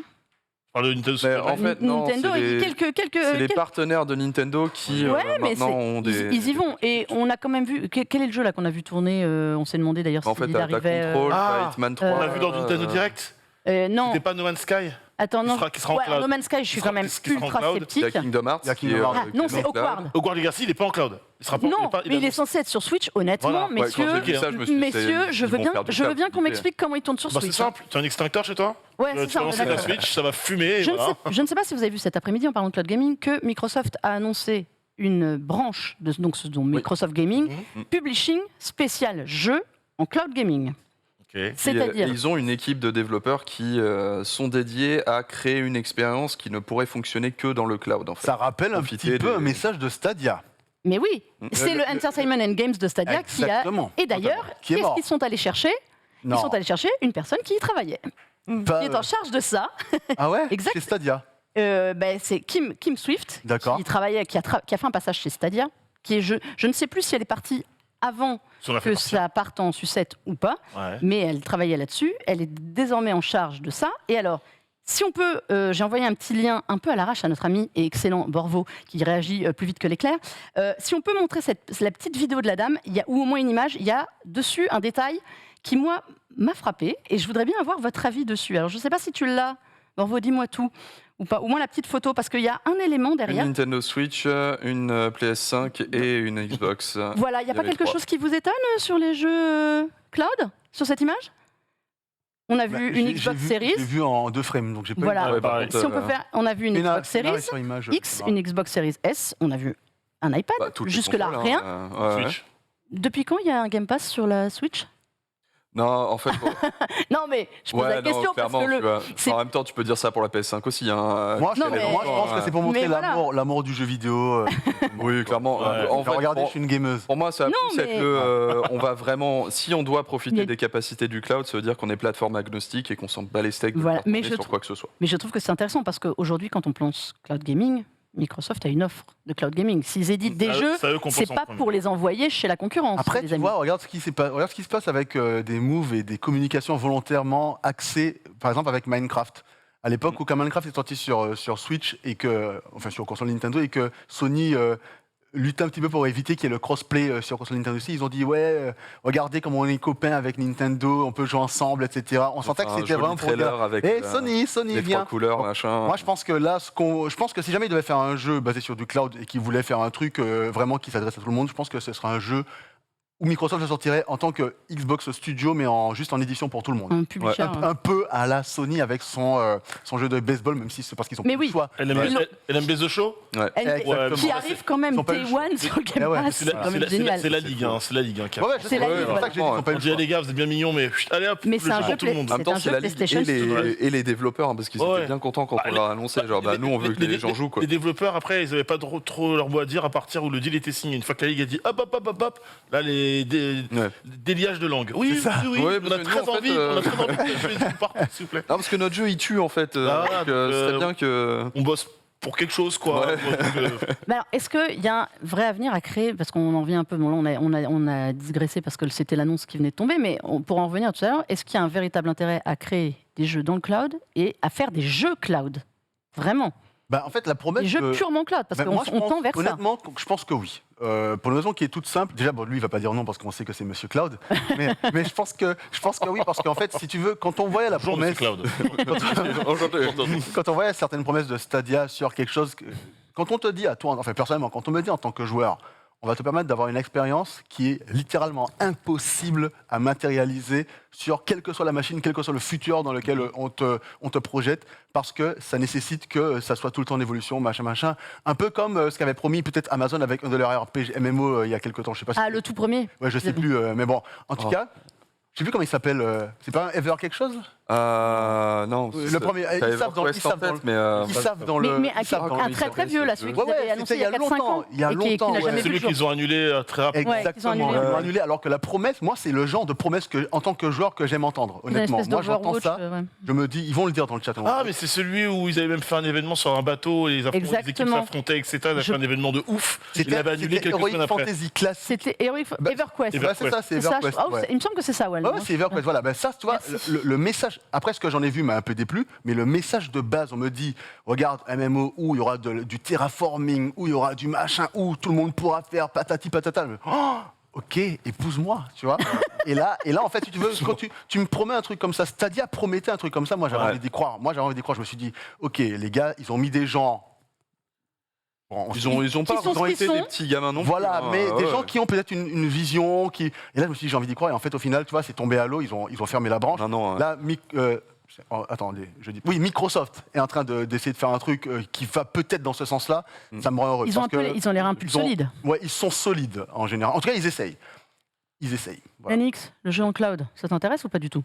Moi, à la base, je m'en fous complet. Jeu en cloud, jeu pas en cloud, je m'en fous du moment que j'ai la meilleure expérience de jeu possible. Moi, dans ce que propose Ubisoft, là, je me dis, ok, il y a des choses très très bien. Moi, ce qui me fait peur. Garde-fou. Il faut des garde-fous. Voilà, ce qui me fait peur, c'est le côté, on va tous pouvoir créer un univers. Il y a déjà des choses qui sont pas tenables aujourd'hui. Cloud ou pas cloud, là, c'est ouvrir une brèche vers le n'importe quoi, en fait. Donc, non, mais en soi, l'idée est très bonne. Je veux pas faire le rabat-joie. Un peu comme VR Chat. Voilà, c'est-à-dire que j'avais en tête VR Chat tout à l'heure. En fait, maintenant, je veux dire, il y a aussi l'âge, et puis on est dans le jeu vidéo depuis un certain moment, c'est qu'on est plus naïf. Sur ce type d'annonce, on se dit, ok, c'est super cool sur le papier, mais on a déjà vu des choses se casser la figure avec beaucoup moins d'ambition. Là, c'est très ambitieux, peut-être trop ambitieux. À voir. Mais si juste désolé, monsieur Cloud. Désolé. Si tu peux te balader dans un monde virtuel où tu incarnes Jotaro et tu fais des Jojo poses. Ouais, avec un stand incroyable. Voilà. Ouais. Tu commences à dire. Ouais. Et si on est 1 million à faire. Et bah, bordel monstre, c'est incroyable. Voilà. Bon, t'es pas d'accord ? Bah, tu sais quoi, comme t'es pas d'accord, je vais te laisser partir parce que c'est l'heure et que c'est tout ce que t'as mérité. Voilà. Et nous, on va clore ce dossier et on va passer, on va expédier les tests, comme toutes les semaines. Oui, de toute façon, ça va être rapide. Au revoir, Nanix. Au revoir. Tu peux te recentrer du coup. Des bisous. Ah oui, c'est bon. Merci. On se redécale. Je fais un. Tu te décales parce qu'en plus, c'est toi qui vas commencer et nous vanter les mérites pour la 25e fois des Chromebooks. Et celui-ci, je devais en parler la semaine dernière, concluse, et donc comme ça, je rattrape un petit peu le retard. Alors, j'ai face à moi l'Acer Chromebook Spin 513, qui est tout simplement la dernière... 513, tout Ils à fait. n'étaient pas à 570 à un moment Non, en fait, ils font leur gamme selon 300, 500 et 700. Comme pour les Helios, comme pour les... Voilà. tu sais. Selon la taille, ce que tu as dedans, etc. Donc, l'Asbook, n'importe quoi. l'Acer Chromebook Spin 513, donc Spin bien évidemment parce que non, je suis pas en train de le casser. Tu peux l'utiliser en tente, comme les Lenovo Yoga, les Yoga Tab d'une autre marque. Tout à fait. C'est Lenovo Yoga qui a popularisé ce format. Tu peux l'utiliser en tablette aussi en refermant tout le truc. Ou moi, j'avoue, je préfère l'utiliser un petit peu comme ça quand je regarde juste un film. En fait, je le pose au plus proche en termes de vision, comme une espèce de petite télé. J'ai une vraie question sur ce format justement pendant qu'on est au format. J'ai toujours l'impression qu'on ne se sert jamais du format tablette. Alors, les dessinateurs l'utilisent. Oui, c'est ça, sauf professionnel, mais voilà, grand en fait, public. Sorti d'une utilisation professionnelle, personnellement, je ne l'utilise jamais comme ça. On est d'accord. Et je déteste le mode tente. Mais pour tous les ordis, ça, là, j'aime vraiment pas. Mais ça, c'est plus, c'est des trucs personnels. On a, en termes de fiches techniques, tout de même, un écran 13,3 pouces 16 neuvième, comme on peut bien voir, du coup. Un peu old school, parce que les bordures, etc., on est quand même sur de l'entrée de gamme, donc il y a quand même des bonnes bordures. Mais malgré le fait que ce soit entrée de gamme, enfin en très début de milieu on va dire, ça reste une dalle 1080p, LCD IPS qui est protégé par un verre Corning Gorilla Glass, sauf que hélas la luminosité max est un petit peu faible, on est à 288 candela mètre carré. Faut une lampe torche quand même. La moindre lumière de ta fenêtre, tu vois plus rien. Ouais, voilà. Il y a plein de gens, je vois dans le chat, il y a plein de gens qui disent qu'il y a un public et des gens pour l'utilisation en format tablette, et on me cite notamment les schémas à faire en cours. Ah bah oui, c'est carrément. C'est vrai que c'est une très bonne remarque. Il est tout à fait compatible avec les stylés. Alors avec lesquels optimisés. Honnêtement, je me souviens plus. Oui, enfin, pas des particuliers juste à eux. Ils sont avec plein d'autres. C'est des normes assez basiques. Voilà, c'est la norme qui est développée sur Chromebook qui m'échappe, mais voilà, vous avez un certain nombre de points, etc. C'est très facile à trouver sur Internet. En termes de puissance, quand même, sur cet appareil, on est sur un Snapdragon 7C Gen 2. Pas mal. Qui est pas mal. Qui a 2 cœurs pleine puissance et 4 cœurs basse consommation avec un Adreno 618. Sachez quand même pour la petite histoire que c'est pas Apple qui a s'est dit on va mettre des SoC de mobile sur nos appareils. À la base, c'est Linux. Et par définition, du coup, si c'était Linux, c'est aussi Chrome OS. Le premier appareil Chrome OS que j'ai eu de ma vie avait un Tegra K1. Oh, tu te souviens du Tegra K1 tout à fait, qui était dans la Shield portable et la Shield de tablette. Donc voilà, donc ça fait quand même assez longtemps. 4 Go de RAM LPDDR4X. On est sur un poids assez optimisé. On est sur un Ultrabook quand même. C'est du 1,29 kg. C'est très léger, machin. Bon, après, c'est coque alu, ionisé, machin. Ça passe. En termes de design, moi, je le trouve pas trop moche. On retrouve voilà, vous avez toutes les specs ici. 64 Go de stockage. En termes de connectique, on n'est pas trop mal non plus. On a un USB-A plein format, un USB-C, le combo jack classique, un USB-C ici et les touches un peu tablette avec le volume et le. C'est un peu minimaliste, non ? C'est un peu, c'est très ultra book, donc c'est très fin, très classique, quoi, fondamentalement. Mais Acer à ce petit truc que je trouve assez sympa, où ils ont un petit format un peu de goutte comme ça ici que je trouve assez mignon. C'est plutôt design et qu'il ne l'ait pas oublié sur un ordinateur assez accessible comme celui-ci, ça fait toujours plaisir. Le truc que vous ne verrez pas sur un ordinateur comme celui-ci, par exemple, C'est un trou pour les ventilateurs, parce qu'il n'y a pas de ventilateur, c'est un refroidissement passif. D'accord. Et plus ARM oblige, hein, et malgré tout, l'ordinateur ne dépasse franchement jamais les 30 degrés Celsius. Le max que j'ai mesuré, c'est du 28. Hein, donc, mais j'ai une question. Ouais. Pourquoi est-ce que on est dans un form factor, entre guillemets, c'est très fin, mais aussi massif, sans ventilateur du tout et sans... Parce qu'en fait, l'idée des Chromebooks, c'est... du coup, j'allais y venir, confort on va y aller. Ah pardon, excuse-moi, acheter... Non, mais t'inquiète, un peu spoilé, si c'est une question que tu te poses, ça veut dire que d'autres se le posent très probablement. Parce que là, en fait, on est sur l'idée d'avoir tout ce que tu veux sur un Ultrabook, c'est-à-dire du silence, Ouais, une autonomie de malade, ouais. un bon écran, etc. Et évidemment le côté transformable qui est de plus en plus populaire sur ce genre de format. Sauf que là, cet ordinateur, à la base, était sorti à 400 €, dans les alentours de 400 €. Aujourd'hui, il est trouvable à 320 €. D'accord. C'est-à-dire que pour 320 €, tu as plus ou moins la tranquillité d'esprit, la légèreté, etc., que tu retrouves normalement sur des ordis à 1300, 1400, 1500. Sauf que là, c'est 320 balles. Ouais. Ah ouais, j'avoue, Voilà. c'est pas cher. Hein. Ouais, d'autant qu'on a quand même un écran qui est pas dégueu du tout. La luminosité est un petit peu faible. Par contre, en termes de couleur, en termes de couleur d'écran, on ne peut pas le changer comme un Android, mais il est à 7313K, en gros un petit peu bleu, comme on le retrouve sur toutes les configurations basiques de tous les smartphones aujourd'hui. C'est un petit peu plus contrasté, un petit peu plus bleu. Donc si vous avez l'habitude d'un smartphone, en fait, c'est littéralement ça, quoi.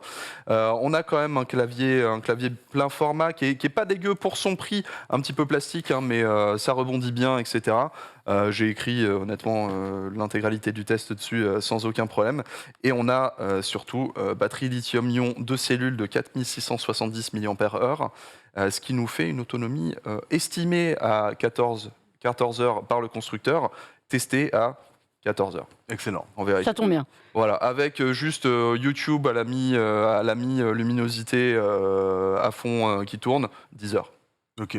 Pour qui Voilà. Pour qui ce produit Ah bah, Dans la gamme des Chromebooks. moi, je vous le dis. Alors, par contre, je rajouterais juste un tout petit truc que j'ai remarqué, qui est important à savoir, c'est que malgré le fait que je vous disais que Chrome OS sortait avec une compatibilité RAM ARM à la base, j'ai quand même constaté des petits bugs que je n'ai pas retrouvés sur une plateforme x86-64.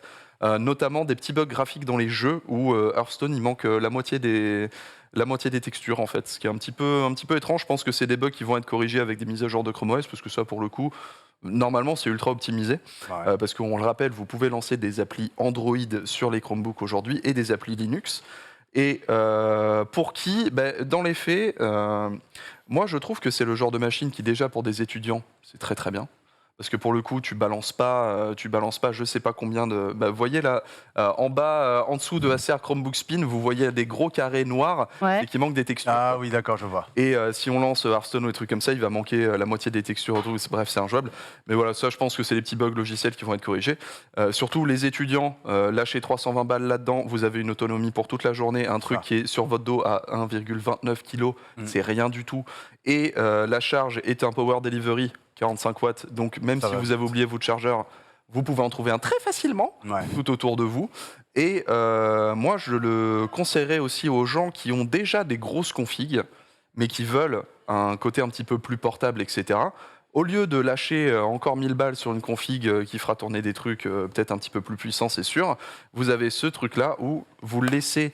Et c'est une des grandes forces de Chrome OS. Vous le laissez en veille toute une semaine, il a perdu 2% de batterie. Ah oui, génial. Ça, c'est top. Et le dernier point important, parce qu'à chaque fois que je Par contre, pense le son est dégueulasse. chaque fois que je pense à un Chromebook, je me dis et en fait, à chaque fois, ça me revient. Maintenant, on peut enfin utiliser ça de façon normale, sans connexion Internet. Exactement. Oui, ça c'est bon de savoir. À chaque fois. Et que je vous montre un petit peu le truc, vous pouvez l'intégrer, vous pouvez le lier en fait à votre smartphone Android. Donc là, normalement, je suis censé mettre mon mot de passe, mais vu que j'ai ouvert mon smartphone Android, ça débloque. Voilà. Et surtout, en fait, à la minute où c'est débloqué, je peux l'utiliser immédiatement. Il n'y a pas de programme qui se charge en arrière-plan ou de trucs comme ça. C'est juste, tu l'ouvres, tu l'utilises, tu le refermes, tu l'oublies pendant une semaine, tu le récupères, il a encore sa batterie, il est bon. J'ai une question. Est-ce qu'il y a encore d'autres liens de ce genre-là, des facilitateurs de vie, entre guillemets, de ce genre-là quand tu as un smartphone à côté? Tu retrouves du coup toutes les notifications de ton smartphone directement intégrées et tu peux retrouver tes messages, tes textos, des trucs comme ça, y répondre immédiatement sur ton ordinateur. C'est Microsoft qui fait ça aussi maintenant. via Windows. Ouais, exact. Mais ils ont plus de, tu sais, il y a plus d'atomes crochus avec Samsung qu'avec la majorité des smartphones, même si ça marche pour tout. Hein. Là, en fait, il faut le voir comme un entre-deux entre une tablette Android et un ordinateur. Tiens, pour le fun, Oh là, oh mon Dieu, je vous montre, le on strum. n'en parlera pas aujourd'hui, mais je vous montre ce qui est donc la fameuse Samsung Ultra. Ouais. Le Galaxy Tab S8 Ultra. Ah oui, c'est vrai que j'ai... La Skycam. C'est un peu comme la caméra qu'on a dans les stades. C'est quand même. Attends, tu veux que je mette l'écran ? On en parlera dans une prochaine émission. C'était juste pour vous montrer le gabarit du truc, quoi. C'est quand même juste monumental. Tiens, tu veux le mettre juste à côté du tien ? Par contre, elle est jolie. Ouais, attends. Elle est jolie. Tiens, je te laisse. J'ai peur de la prendre et de l'abîmer. Vas-y. Elle est énorme. Elle fait 14 pouces, je vous rappelle. 14,2 pouces. Regardez le truc. On a papa, on a fiston, hein, un peu de choses près là. Voilà. Toi, c'est combien ? 300, c'est un 13,3 pouces. 13,3 et là on a 14. Et là on a 14, mais elle est monumentale. Vu qu'il n'y a pas de bordure là, ça. Voilà, mais par rapport à mon iPad Pro que j'ai 12,9, elle est monumentale. Rappelle-moi le prix. 4 Chromebooks. Voilà. Ouais. Donc pour ceux qui ont déjà lâché 4 Chromebooks dans un bon ordinateur bien puissant de chez vous, que vous n'avez pas forcément envie d'allumer le soir parce que vous êtes là, putain, c'est quoi déjà la taille de Daniel Radcliffe et j'ai pas envie de regarder sur mon petit écran. Bah tu vois, j'avoue. Là ce que tu fais, et c'est ce que je fais chez moi, j'ai le petit Chromebook qui est sur ma table où je bouffe, je le sors, hop. Ok, j'étais déjà sur mon smartphone, donc il est déjà débloqué. Voilà, ok, c'est bon, je suis déjà en train de bosser en fait. Bon, je lui dis pas que moi je fais la même chose avec mon iPad, mais c'est pas Oui, mais c'est moins bien. C'est pas celui-là, c'est l'autre. C'est moins bien quand même. Et il y a beaucoup tu nous rappelles le prix 329 donc non, aujourd'hui, on le trouve autour de 320 €. Il était sorti à 400. 400, c'était abusé. 320, honnêtement, c'est parfait, c'est très bien. Vous pouvez retrouver le test complet sur jeuxvideo.com. Il est sorti au début de semaine. Mais en gros, oui, il a des faiblesses. Mais par rapport à ce qu'il veut offrir et aux gens à qui il veut répondre, c'est très bien. C'est très bien. Le taf. Il fait complètement le taf et il n'y a pas de souci. Bon, voilà. Écoute, nickel, il nous reste 5 petites minutes parce qu'aujourd'hui on termine un petit peu plus tôt, puisque derrière vous aurez du monde très très vite. Ça enchaîne. Pour le même prix, je peux vous proposer ça. Pour le swag. Hein. Je peux les essayer. Vas-y, ça me fait plaisir. Alors pour 320 €, vous préférez des lunettes ou un ordinateur complet ? Je vous pose la question. Mais ce ne sont pas juste des Ray-Ban. Oh là là, t'as tellement la classe. Ok, très bien. Voici donc les Ray-Ban Stories. Mais oui, tu viens de déclencher la musique. Tu viens de déclencher la musique de. Pardon, t'as pas beaucoup de temps, je te laisse. Mais non, c'est pas très grave. Ok, mais moi, I'm sexy and I know it. Voici donc les fameuses lunettes connectées développées par Meta, donc la maison mère de Facebook, en collaboration avec Ray-Ban. Enfin, en fait, avec. J'arrive jamais à me souvenir du nom de la marque qui est derrière Ray-Ban, mais c'est pas grave, on reviendra. Ça arrive le 14 avril dans plein de modèles différents. Donc là, vous avez des verts sombres, mais qui sont, je crois, des verts transition normalement, qui s'adaptent très bien. Tu dois pas être complètement dans le noir là. Non, franchement, ça va. Si vous vous souvenez des spectacles de Snapchat qui permettaient de prendre des photos et de les partager sur Snapchat, voici la version qui permet de faire des photos et des vidéos et de les partager évidemment sur Facebook. Tous les réseaux. Voilà. Non, Facebook, Instagram, WhatsApp, Messenger. Tous les réseaux de Meta, enfin de Meta. Tout le monde, bah évidemment, tu as vu la puissance de la maison. Okay. Donc et ça même permet directement dans un serveur chez Mark Zuckerberg, parce qu'il adore tout regarder. Directement. Là, c'est le modèle, alors pour ceux qui connaissent Ray-Ban, Wayfarer de Ray-Ban, donc le plus classique connu, possible, qui pèse 5 grammes de plus seulement que la vraie version, pour embarquer des haut-parleurs. Alors, ça, c'est cool en fait. Ouais, et voilà, c'est agréable. Elles sont assez légères, elles sont beaucoup plus légères que les spectacles, ce que j'avais testé. Ouais. Elles sont aussi bien meilleures. Est-ce qu'elles ont un indicateur pour quand tu... Oui, si tu appuies, vas-y, appuie une fois un peu de manière appuyée là, et normalement, voilà, tu vois la petite lumière. Voilà. Si vous voyez une petite lumière qui s'allume, c'est important. Là, il vient de nous prendre tous en photo. Oui, j'ai entendu le petit clic. Tic, et s'il fait un petit appui, ça va déclencher une vidéo de 30 ou 60 secondes.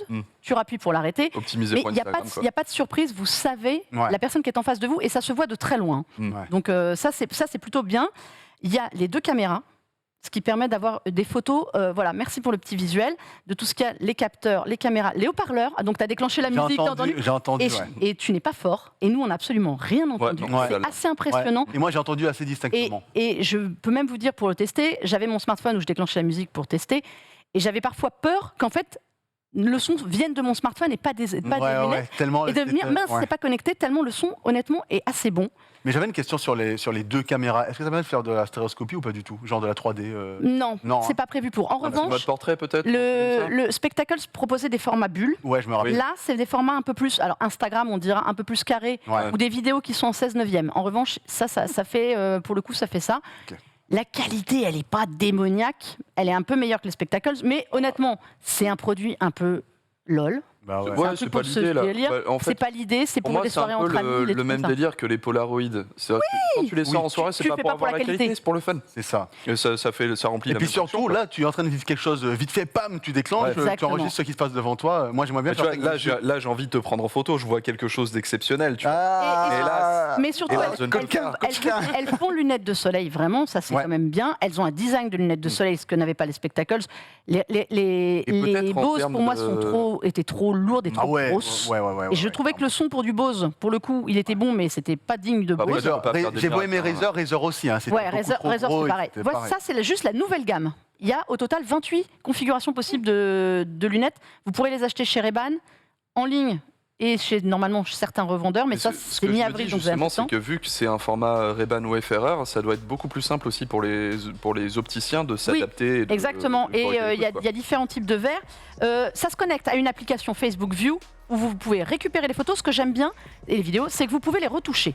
Vous pouvez les cropper, le format que vous voulez. Vous pouvez les améliorer, faire des jeux dessus, et donc les partager facilement ou les enregistrer. C'est du gag, quoi. Enfin, soyons clairs, c'est 329 € quand même. Soyons clairs, c'est 329 €. C'est du fun pour les riches, mais c'est du fun. Il y a un assistant vocal dedans. Pour le moment, vous pouvez dire Facebook, prends la photo, et hop, tu touches à rien. Donc c'est iOS ou Android, j'ai oublié de spécifier. Mais bon, voilà, je voulais vous montrer ça, c'est un petit peu drôle par rapport. Fun, en vrai, c'est moins sérieux que d'autres. On a fait l'article d'annonce sur Frandroid. Je suis en train de les tester, donc vous aurez bientôt le test qui est rigolo. C'est pas le produit qui va révolutionner la planète, ça, soyons en clair là-dessus, mais c'est drôle. Et regardez, franchement, si vous voulez le swag comme Chrono, allez-y, il y a toutes les couleurs possibles en plus, donc c'est assez sympa. Messieurs, c'était cool cette émission, on a rushé comme d'hab, sinon c'est pas le JDH. Tout de suite, le before du récap. Le récap et tout le monde. On vous embrasse, on vous dit à la semaine prochaine. Normalement, on sera tous là. Et ce sera aussi bien. Bon week-end et surtout, restez sur le Before. Ciao, ciao.